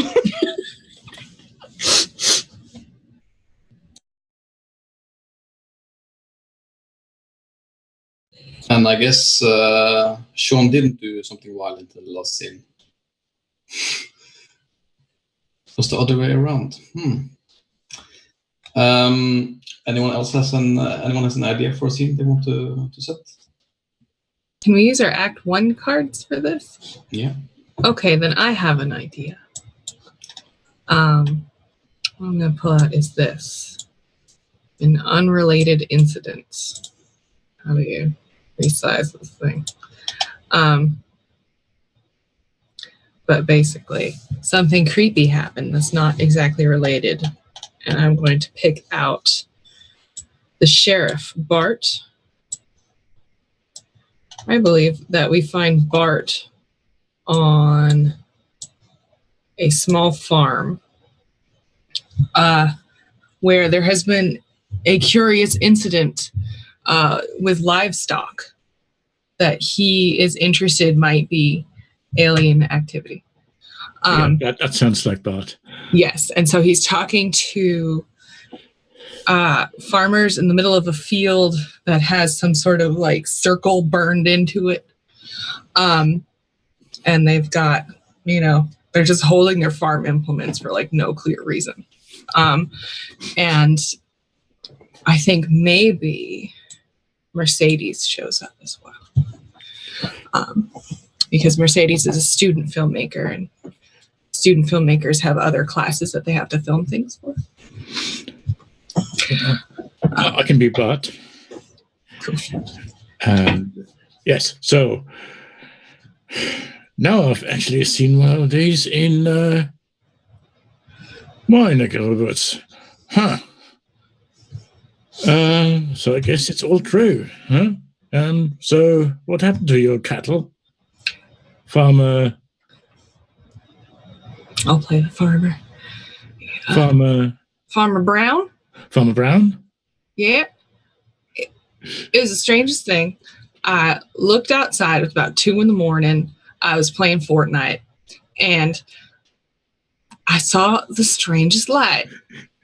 just up here in the air. It was maybe 9-10 feet off the ground, and I heard Bessie here, which is this like just absolutely like eviscerated corpse of like a miniature donkey. Bessie here. I never heard her scream like that, and then it was all just done. And yeah, I came out and I didn't see nothing, but the ground was on fire. Well, I can see that. It's all scorched. So, but Bessie's still here. Is that all of her? Well, I mean, you're the one who's more used to looking at shit like this, but okay. So the sheriff has a look, sort of pokes like, if there are any organs missing. I think like all of her organs are missing. None of the organs are left. Look, no liver, no heart, no lungs.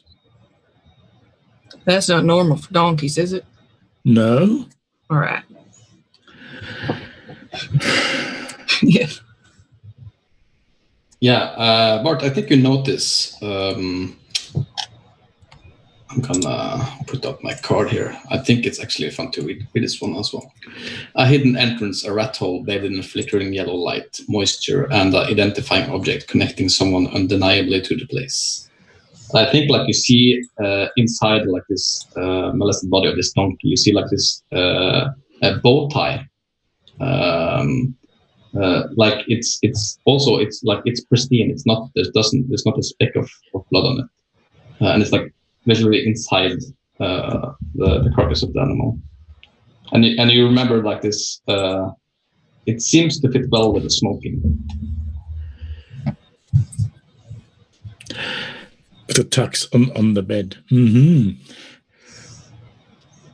Right. Yes.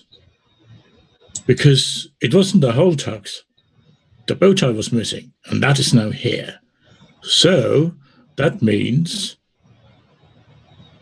it was the maid.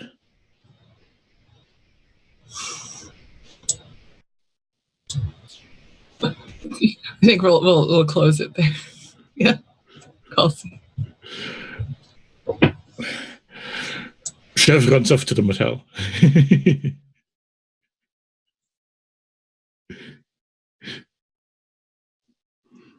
I have an idea for a short scene. If I can go next.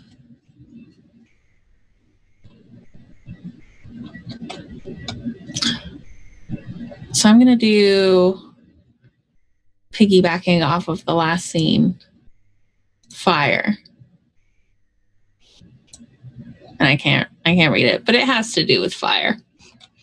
There we go. Nothing cleans better than bright flame.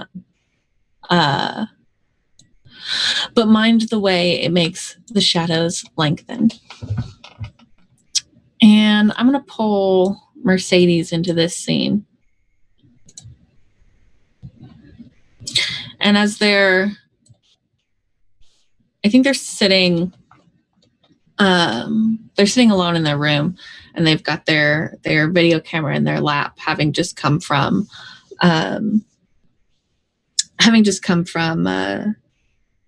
the field that was burnt to a crisp.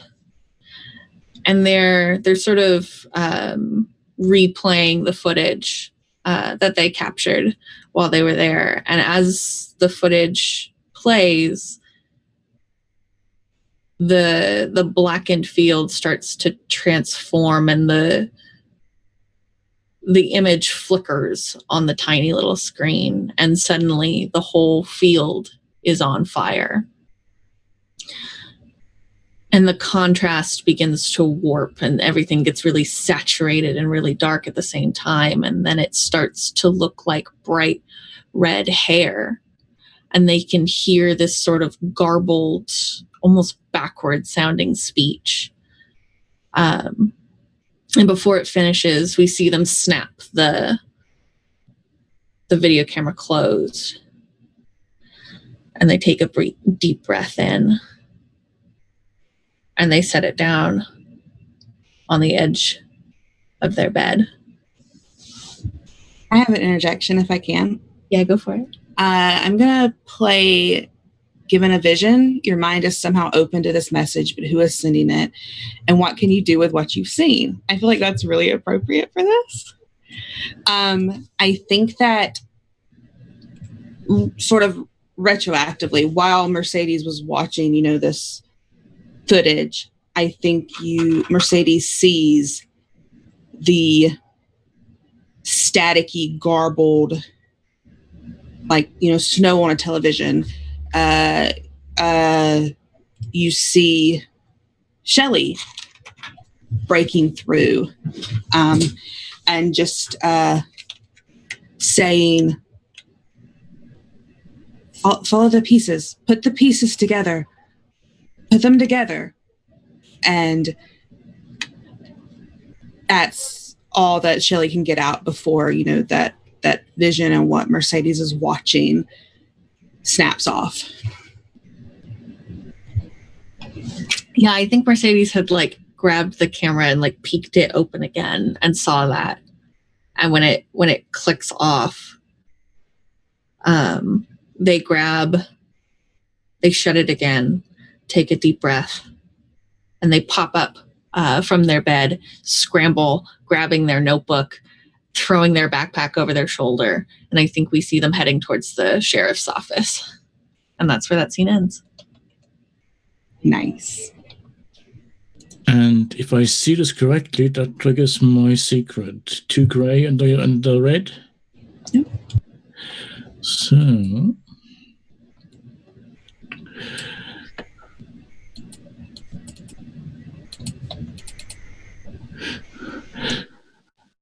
go away. The secret is choose a protagonist. All right.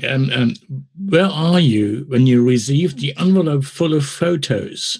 And who do they show in a compromising position with the victim? This is Harvey. So you is Harvey, I think. And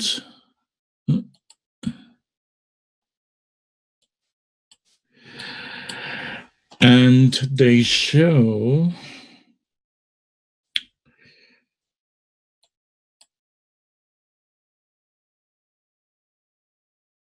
Jack.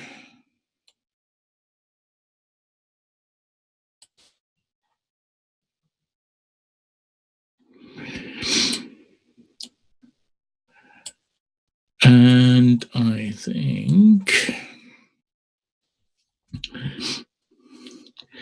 this is yes, this is good. There's a nice one here. This is another of those hiding places.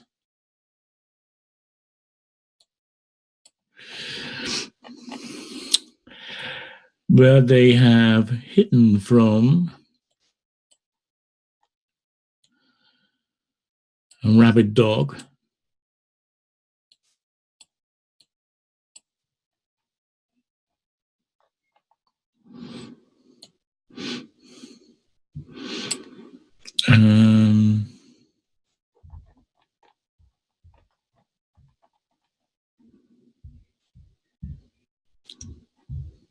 So this is at the edge of the forest.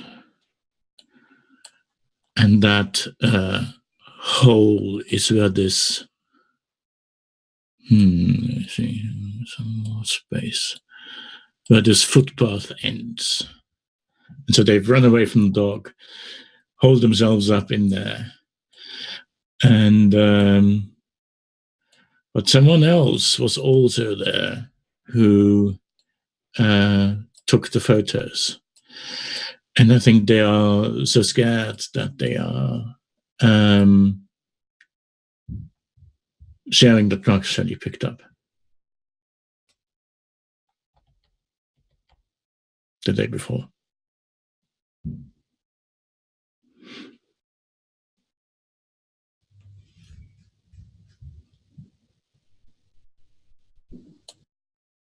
So what's compromising about the picture? Is it that it's that the Jack is with the agent?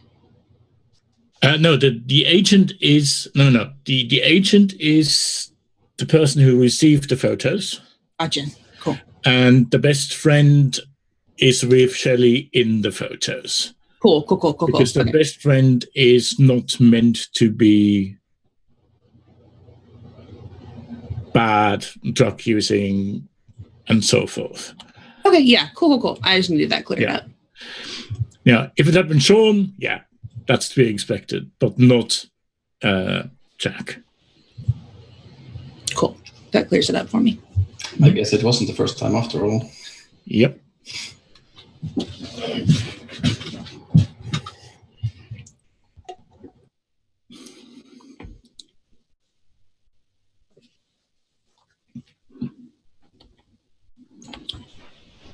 Does anyone who hasn't had a scene have an idea for one?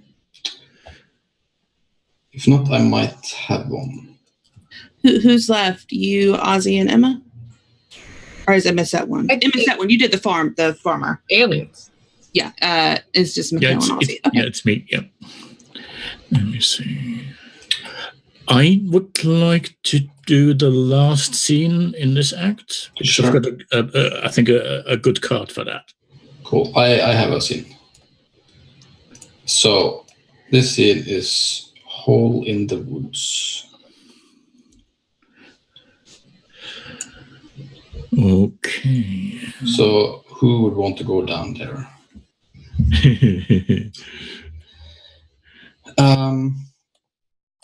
Well, I think, and who's in the scene? I think it's Mercedes.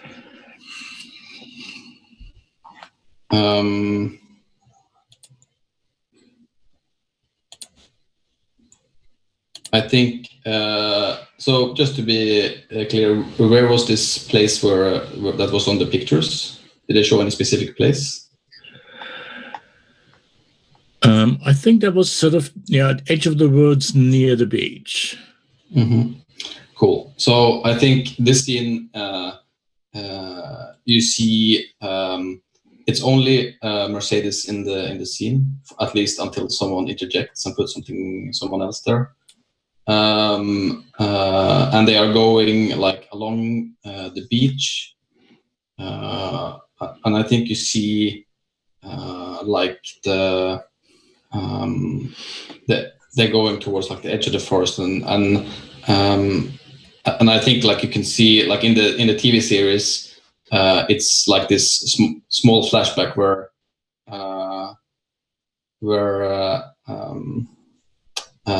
Jack tells them that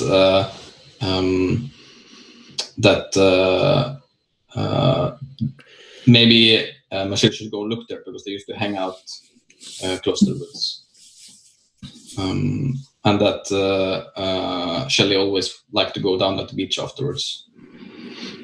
And I think like Mercedes is like going and walking into the woods, and you see it's pretty dark. It's a clouded day, and it's a pretty like thick pine forest. And you see like this it's almost like it's just by like one of these trees, like they find like this it's almost like a sewer hole, like one you would find on the street, but without like this cap on it. You just see like it goes straight down and it's like completely dark. And I think like you see Mercedes like looking down on it and like turning on the lights on the camera. Yeah. I want to throw a card for what Mercedes might see. And the card I'm throwing out here is the TMI card. And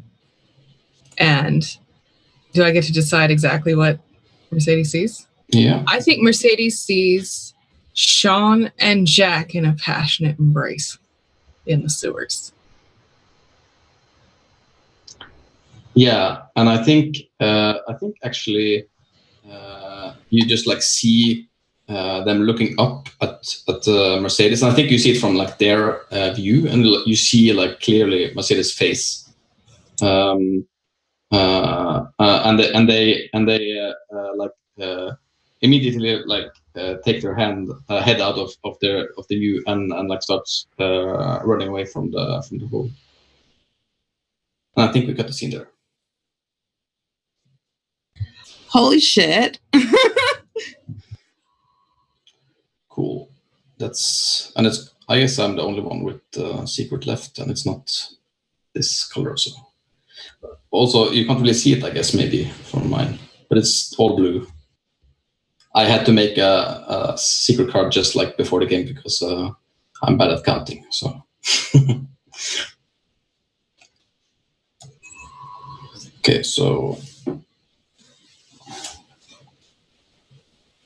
can put this down here.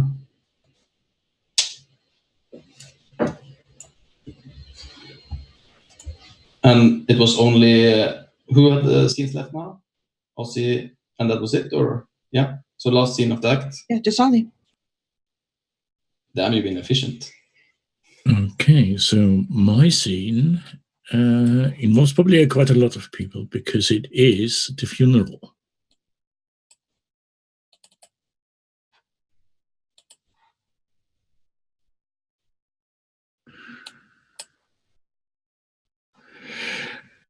Tears, or dry eyes, or absence.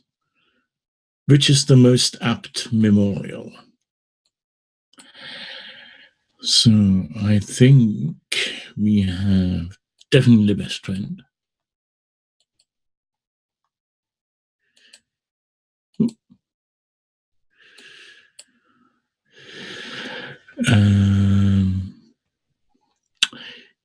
We have the bad influence. No, you don't need to put side characters up there. Who's the main protagonist of the scene? All right. The main protagonist is the best friend. Okay. It's Jack.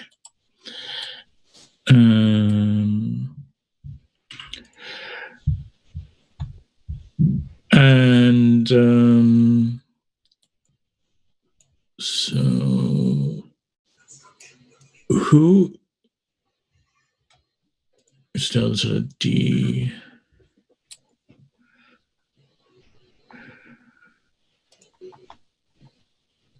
And Jack is definitely mourning. There is Sean is there. The therapist is there, and the sheriff and the federal agent are there to observe.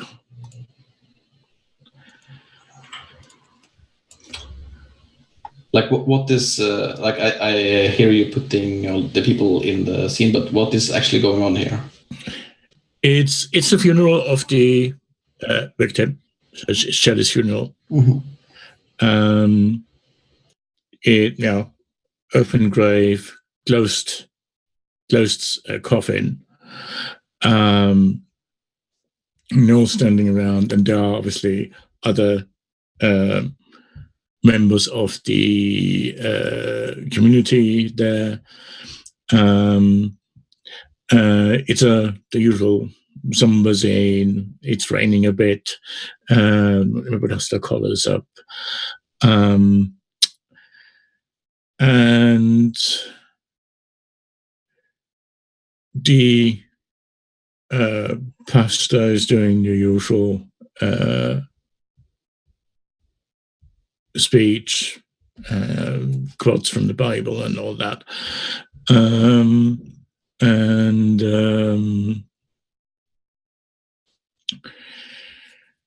Jack is really, he can barely hold it together.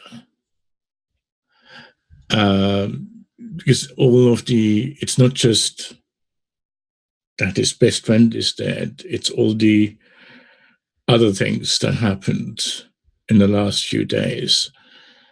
They weigh heavily on him.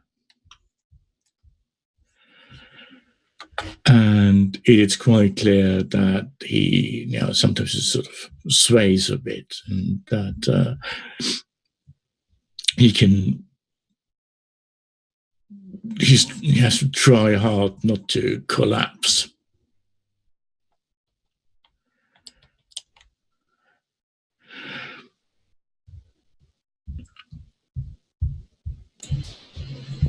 Can I interject? Yep. Yeah. I think that I'm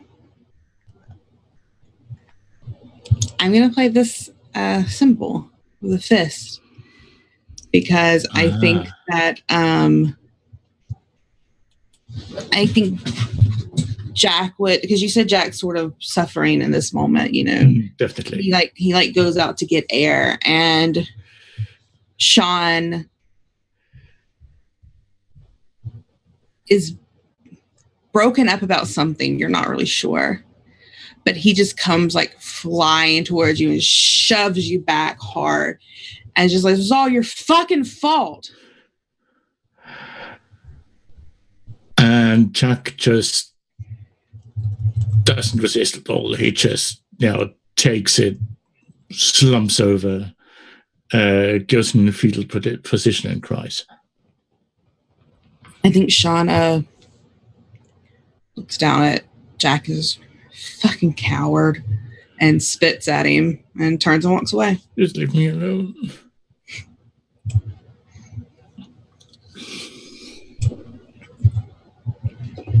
Is that your scene? If someone else wants to put something in with another character I mentioned, feel free. But this is, I think, Jack's done with this. Yeah. Scene done.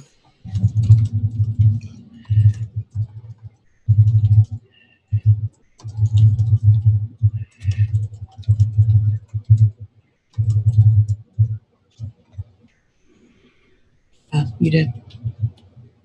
Oh yeah, I was just saying I was muted. I put an Act 2 close up in the right corner. So if someone can read that out, then I will count the cards meanwhile to see what tone it is. I'll read it out.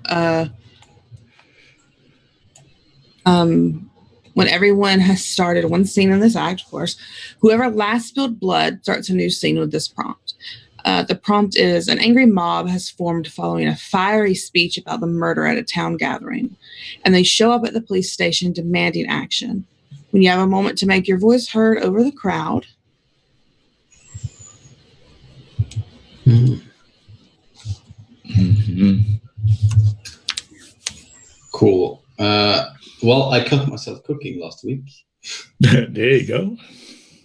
And it was good for something. And the prompt is shame. Okay. So, indulge an uncomfortably passionate show of.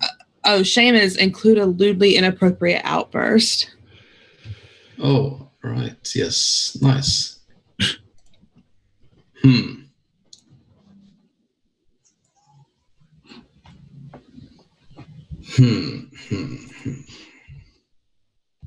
Okay. An angry mob is gathered and there's a lewdly out. Yeah, right. Let's see. Okay, so I think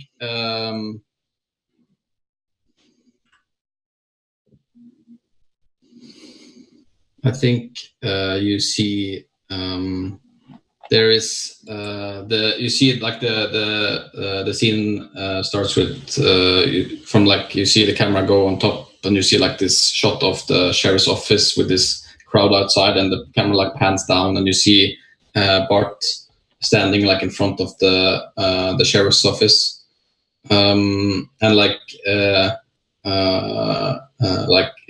shouting to everyone like, Don't worry. We have soon caught the perpetrator. We're quite sure of it. We are hot on their trails. Believe me, I have several good clues. There is evidence pointing in very interesting directions. Will tell you that. I am sure we will make the national news with this one. And I think probably people are not too pleased by his answer, and I definitely think you see the camera zoom down on Sean, who was standing in the complete front of the crowd, and they are.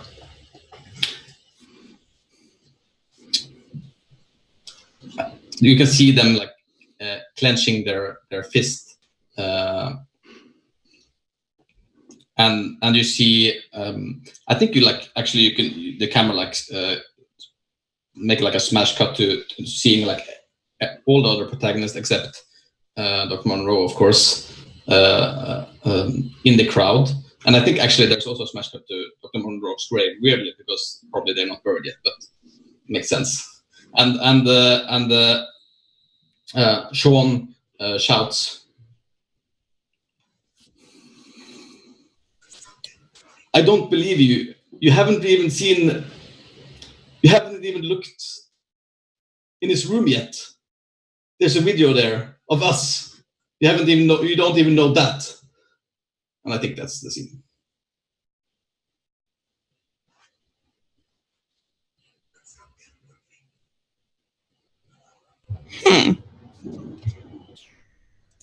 Okay, so I think we can actually grab our last break here before we go into the last act. Yeah, for sure. We'll be right back, and we will head into this last bit of the game as we start Act 3 and, try to show up David Lynch himself. We'll be right back.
Hey everybody, we're back for our last hour, last act-ish thing, and let's just get started.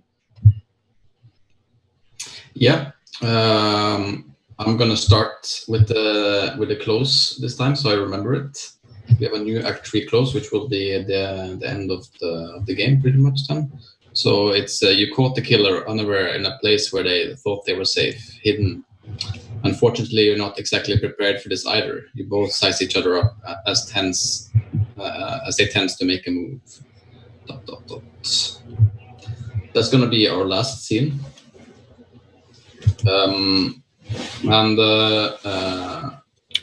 like the other acts, we will anyone who feels ready with a new set of prompts can go set the scene. I would like to request to go like middle toward the end of prompts because I want to see if I don't want to do something drastic in the beginning, and my card's a little. My idea I have is a little drastic. Sure. I have an idea that's not drastic. I say drastic. It's just me being on my bullshit. Yeah, I think I'm going to go first. Cool.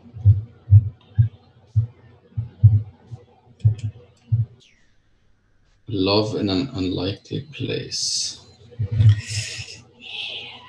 However the case turns out, at least you got this. The memories of the moments you spent in the light of someone truly beautiful. Maybe the rest doesn't matter. Yeah, and I think I'm gonna go with... I don't know, there's a lot of candidates for this. I think I'm gonna go with Jack, actually.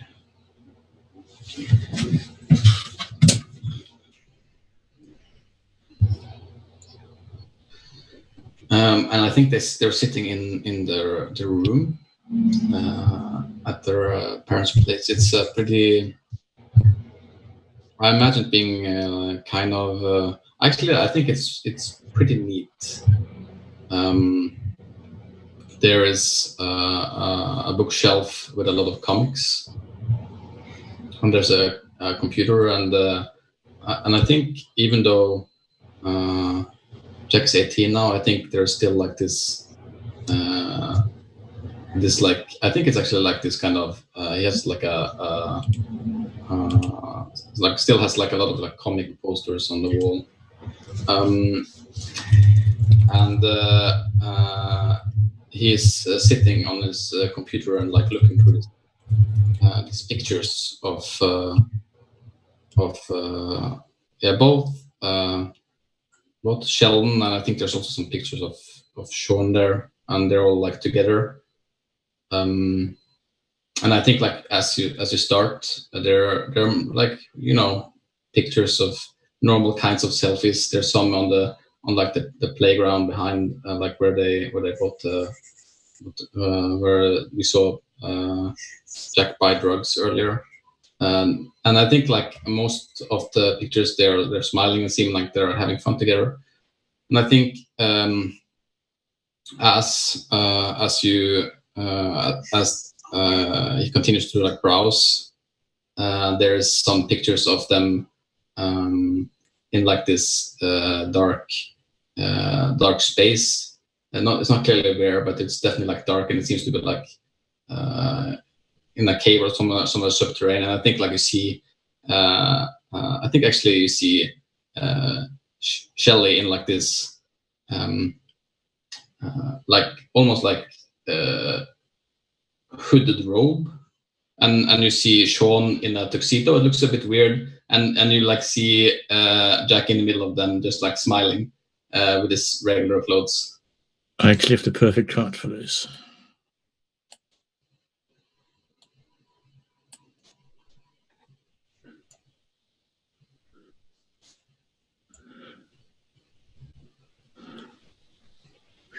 Yeah, the old mine tunnels. A dozen paces in and daylight vanishes. The 2 dozen, and the only lifeline you have is the light you carry. If you wanted to hide or hide something, this might be too good of a choice. So what does this interject into the scene? What happens? It's not just them who's in the tunnel. Can you see it on the pictures? There is, let's see.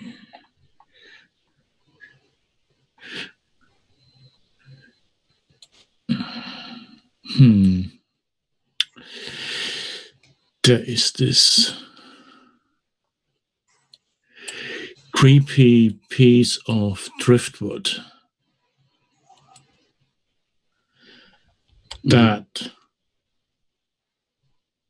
was way in the back before, and when you turn around, it's a lot closer. Yeah, and I think on the last picture you can see it almost looks like a face, and I think like you see Jack like looking at it, it's like shaking his head. No, I'm just seeing this. It must be the pills, and I think that's seen.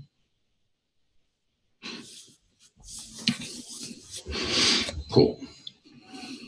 You can take that symbol card. So, does anyone have an idea for a scene? Best friend goes here.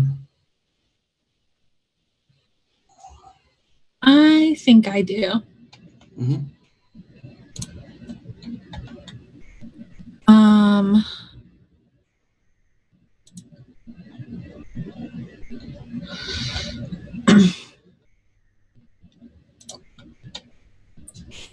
I think I'm going to do beyond the physical.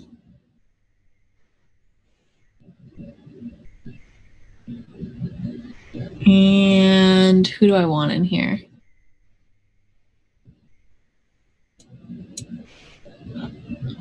I know we just did Jack, but I think I'm going to do Jack again.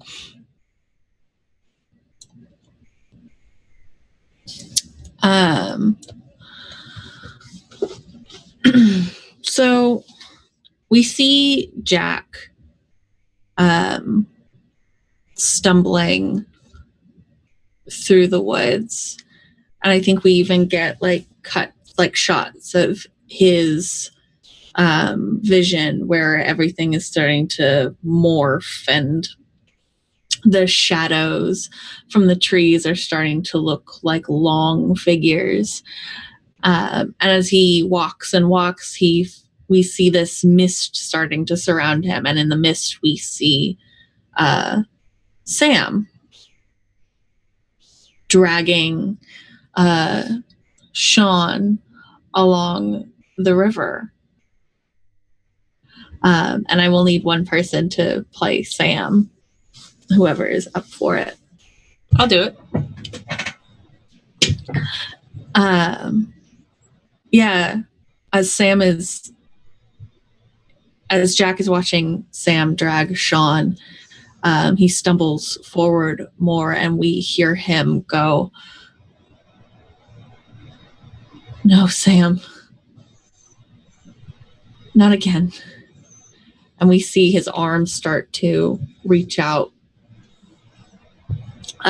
for Samantha, and he pushes her down. And Samantha says, "Just a little further, you can do it." No, I can't do it again. Whatever, Sean was going to keep his mouth shut. You have to be strong. I can't be strong. I can't be strong. Look at me. You can do it if you want this. Yeah. I never. I'm just gonna interject this symbol here, which is too good. And I think like you see, there's like on this tree, there's like this sign that points to the beach.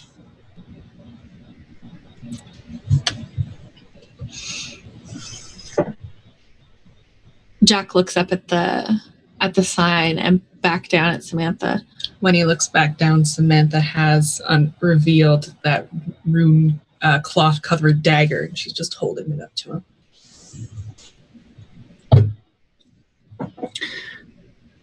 Jack takes it And he looks between Sam and back down at Sean.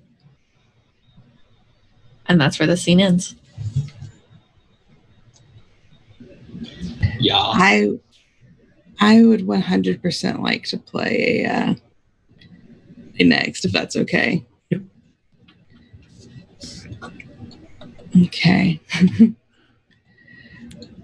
So is it this one? Wait, what are the colors for that?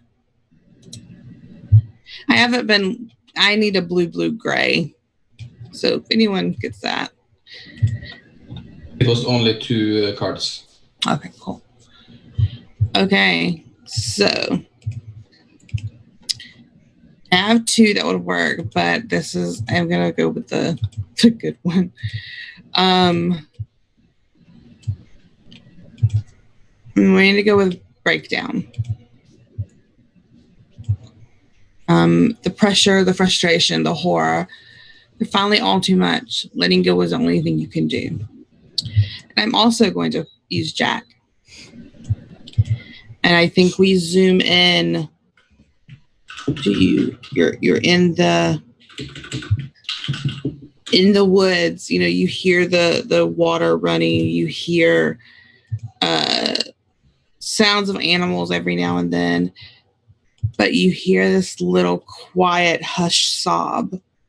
And the camera pans to Jack sitting on a rock. Up to his forearms covered in blood. His shirt smeared with blood. You see him just wipe the tears off, and the blood gets everywhere. And you watch as the camera pans to Sean's body and then Samantha's body.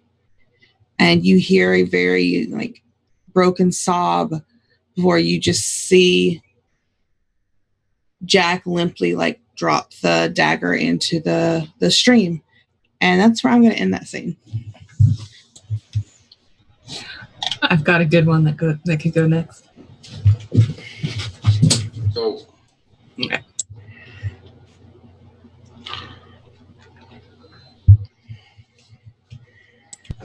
I've got The Raid, which is, yes, a dozen armed and hidden crusaders waiting the command to heroism, ready to burst through the door, barking, firing, ready to save a life or take one. And I imagine it's a bunch of police officers plus Harvey. They're all in bulletproof vests, and they Harvey walks in and has in an evidence bag a video. And if we zoom in on it as he's taking it out, you can see that it says Shelley's room as the location. And you can just sort of see them all. You're behind the TV as they watch this video, and you see all of their faces just get more and more serious. And then you hear Harvey just say, "Who knows where they are?" And a secretary comes in, has a piece of paper. "I believe they're here, mister." And they all suit up and roll out. That might be that scene.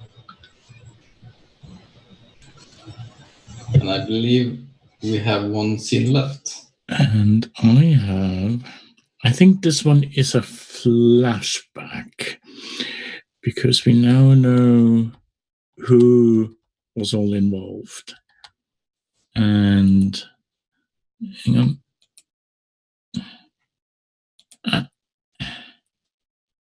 Here we go. Possessed. What if the killer isn't just one person, but some kind of animating force? How else to explain the burning in your mind, the sudden violence in your hands? And this is a flashback to the ritual. Jack, Sean, and is it Mercedes as well? Who was in Was Mercedes involved? It was Jack, Sean, Shelley, and Samantha, the group. Oh, but I don't. Samantha, not yeah, Samantha. Yeah. I was genuinely wondering too. I couldn't remember. And they're doing this ritual, and there is a flash flight, and you see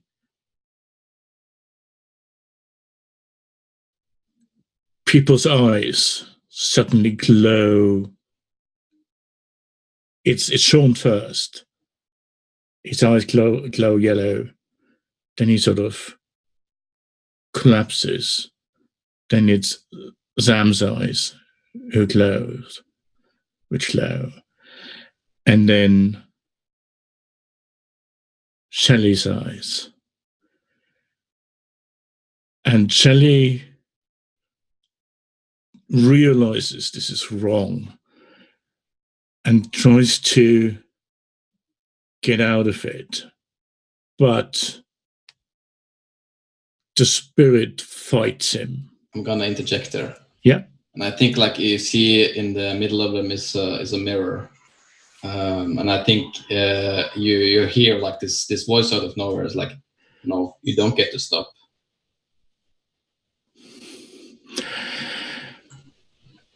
And yep, Linkus?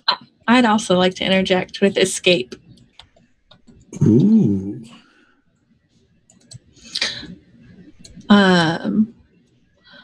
No matter how well designed the prison, it can fall victim to circumstance. And I think when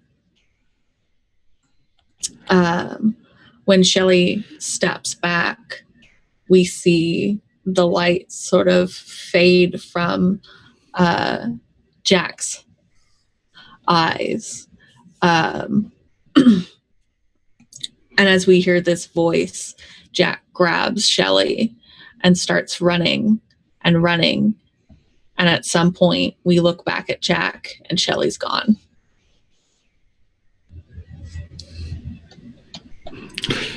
Sounds like a good ending to the scene. Yeah. Agreed. We're at the Act 3 close. So when everyone has started one scene, this act, whoever last forgave someone starts a new scene with this prompt. I never forgive, but I always forget.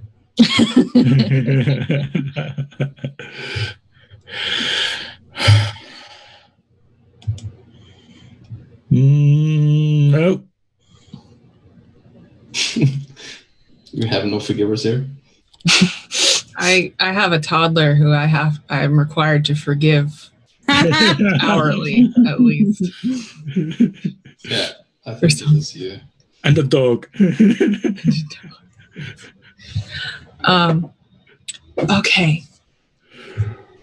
So this says you've caught the killer unaware in a place where they thought they were safe, hidden. Unfortunately, you're not exactly prepared for this either. Oh yeah, also, by the way, it was gray. Include a tearful embrace. Oh goodness. Okay, so remind me, what's the status of like a lot of people are dead, right? Or was that a dream? I mean, in what we have seen, at least, a lot of people is dead. Who knows? Yes. Is someone high? You could also out-lynch David Lynch if you want to right now. I could, and they could just be alive. It was all a dream. So I'm not gonna. But I'm gonna have. And is this a scene that we all play in, or just one that I do? You do it. I do it. And it has to have a tearful embrace. I mean, feel free to ask for help if you want. Okay.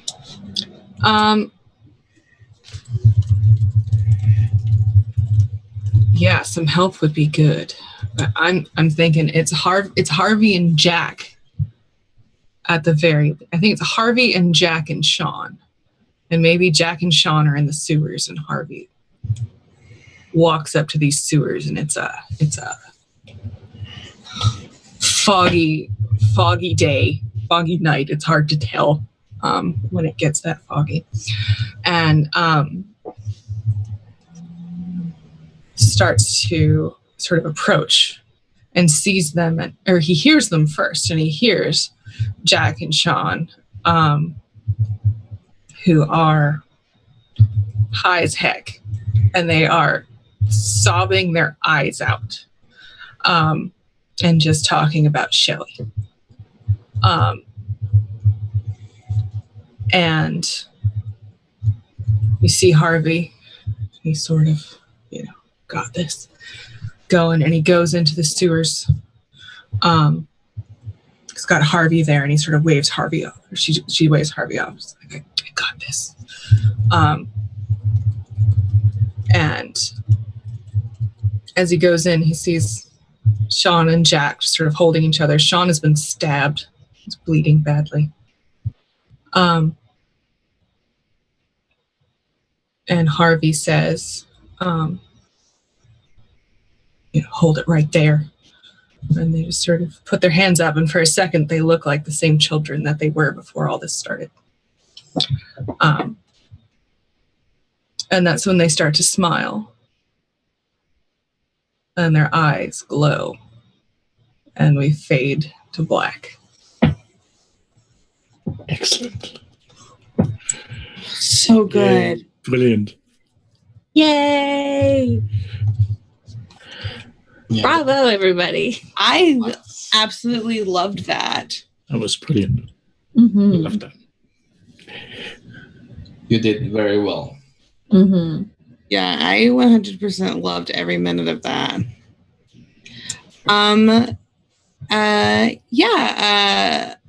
We can go around and say who everyone is. Also, there's a link in chat if you want to pick up this game. Is this the right command? Yeah, if you want to pick up this game, there's a link to Drive Through RPG to pick it up. It's a very good game. I highly recommend it, having played it now. And but yeah, the website is a free PDF that is basically the bare rules. Okay, cool. Yeah. So it doesn't have the cards in it. It's just sort of what do you do in each round and that sort of thing. If you want to post the link, you feel free to. Links are fine in my chat. But yeah, I would appreciate that. But yeah, we can go around. If you have any plugs, any of that good stuff, you know what to do. We'll start with our wonderful facilitator, Mikhail. Yes, that's me. You can find me on the Twitters below, like such. I'm also running another game of Spooks later this summer of Occult, which is also creepy. So I'm looking forward to that. Come check that out. And also, I really want to plug this game because I think it's super cool and very weirdly not known. You can find it on selfcriticalhits.com, which is also a great name. So good job there, Miles, who's the designer. And you can find, as Ozzy said, the rules there for free. You can download, so you can check them out and see if this makes any sense to you. And if you want to buy it, then you can buy the cards on Drive Through RPG. There's also some very cool expansions that you might want to do. So yeah, a lot of cool things. And I played it 5 times, still as fun. So a lot of replayability here. And with the cards all different and differently shuffled, it'll be different all the time, and people interpret cards differently, and the characters will be characterized differently. So yeah, this is definitely a game that you can play with different groups, and it will be different all the time, every time. It looks like it has very good replayability. Yeah. Next up we have Emma. What about you? I loved this game. Thank you for letting me play it with you. It takes me usually like half a game that's as loose like this because I don't get to play them enough to be like, oh, you can just do a thing and you can do the whole thing. And I would love to play more of them as time allows because it's so much fun. and so Lynchian, Twin Peaksy. It totally scratches that itch, and I've been wanting to play something like this for such a long time. So thank you. I am Emma Lambert. I'm the communications director for WebDM. We do a lot of things on YouTube and Twitch and the internet in general. I am at Emma Wrote on Twitter. I say random things there that you can see. And if you want to see me play more games, on Tuesdays, I am on Starward Bound on WebDM Twitter. That's a Spelljammer-inspired game. And I am also on the Lost Girls podcast, Spooky Vampires in the 80s in Cypher System. And that is a podcast which is going to come out starting next month. I'm very excited about that. And right now, I think that's everything. So thank you so much. It's always glad to have you. Dingo. I'm Dingo. You can find me on Twitter at Where's My Dingus. First of all, Mikhail, thank you so much for teaching us this game. This was really, really fun. I had a great time. And let's see, this week you can find me, what's today? Wednesday? Tomorrow you can find me on Indoor Adventures playing Ghosts of Saltmarsh. Friday you can find me on Off the Table playing Urban Shadows, San Guajona the Claiming. Monday, you can find me back here on Katie's channel playing Monster of the Week. And then Tuesdays, I am also playing on Katie's channel playing Masks. Cool. Ozzy, what about you? Yep. I am Carl Hammond on Twitter, where you can find out what I get up to and what I complain about all the time. I'm in 2 regular games at the moment. I'm one on Monday evenings, UK time, so this is 8 p.m. UK time, 2 p.m. Eastern, on Scarif's channel, and we play Coriolis, sci-fi RPG by Free League. And on Tuesday evening, same time, we play The Curse of Strahd on Capricorn Cross's channel. Awesome. I'm Katie. You can find me everywhere at Katie Face. Like some other things have previously been said, we have Inspectors and Masks here on Monday. We have Monster of the Week, and then on Tuesday we have Masks. You can usually find me here. We're going to be doing these games at differing times through the next couple of months. Thursdays I'm on Off the Table playing San Guajona the Claiming, and Saturdays I'm on Wandering DM, and then coming back for more of this. And Sundays I am on Pen and Paper Pals playing Burning Will. This week we will be starting Cthulhu Dark on Saturday. It will be Matthias is running a short campaign, so it's one of our little dark but mundane. We're playing mundane characters. It's going to be really interesting. I'm excited for it. A friend of mine wrote that. Really? Oh, it's going to be good. I'm really excited for it. But yeah, I want to say, of course, thank you for playing. Thank you for volunteering to run this, Mikhail. It was literally so much fun. It was great. I loved every minute of it.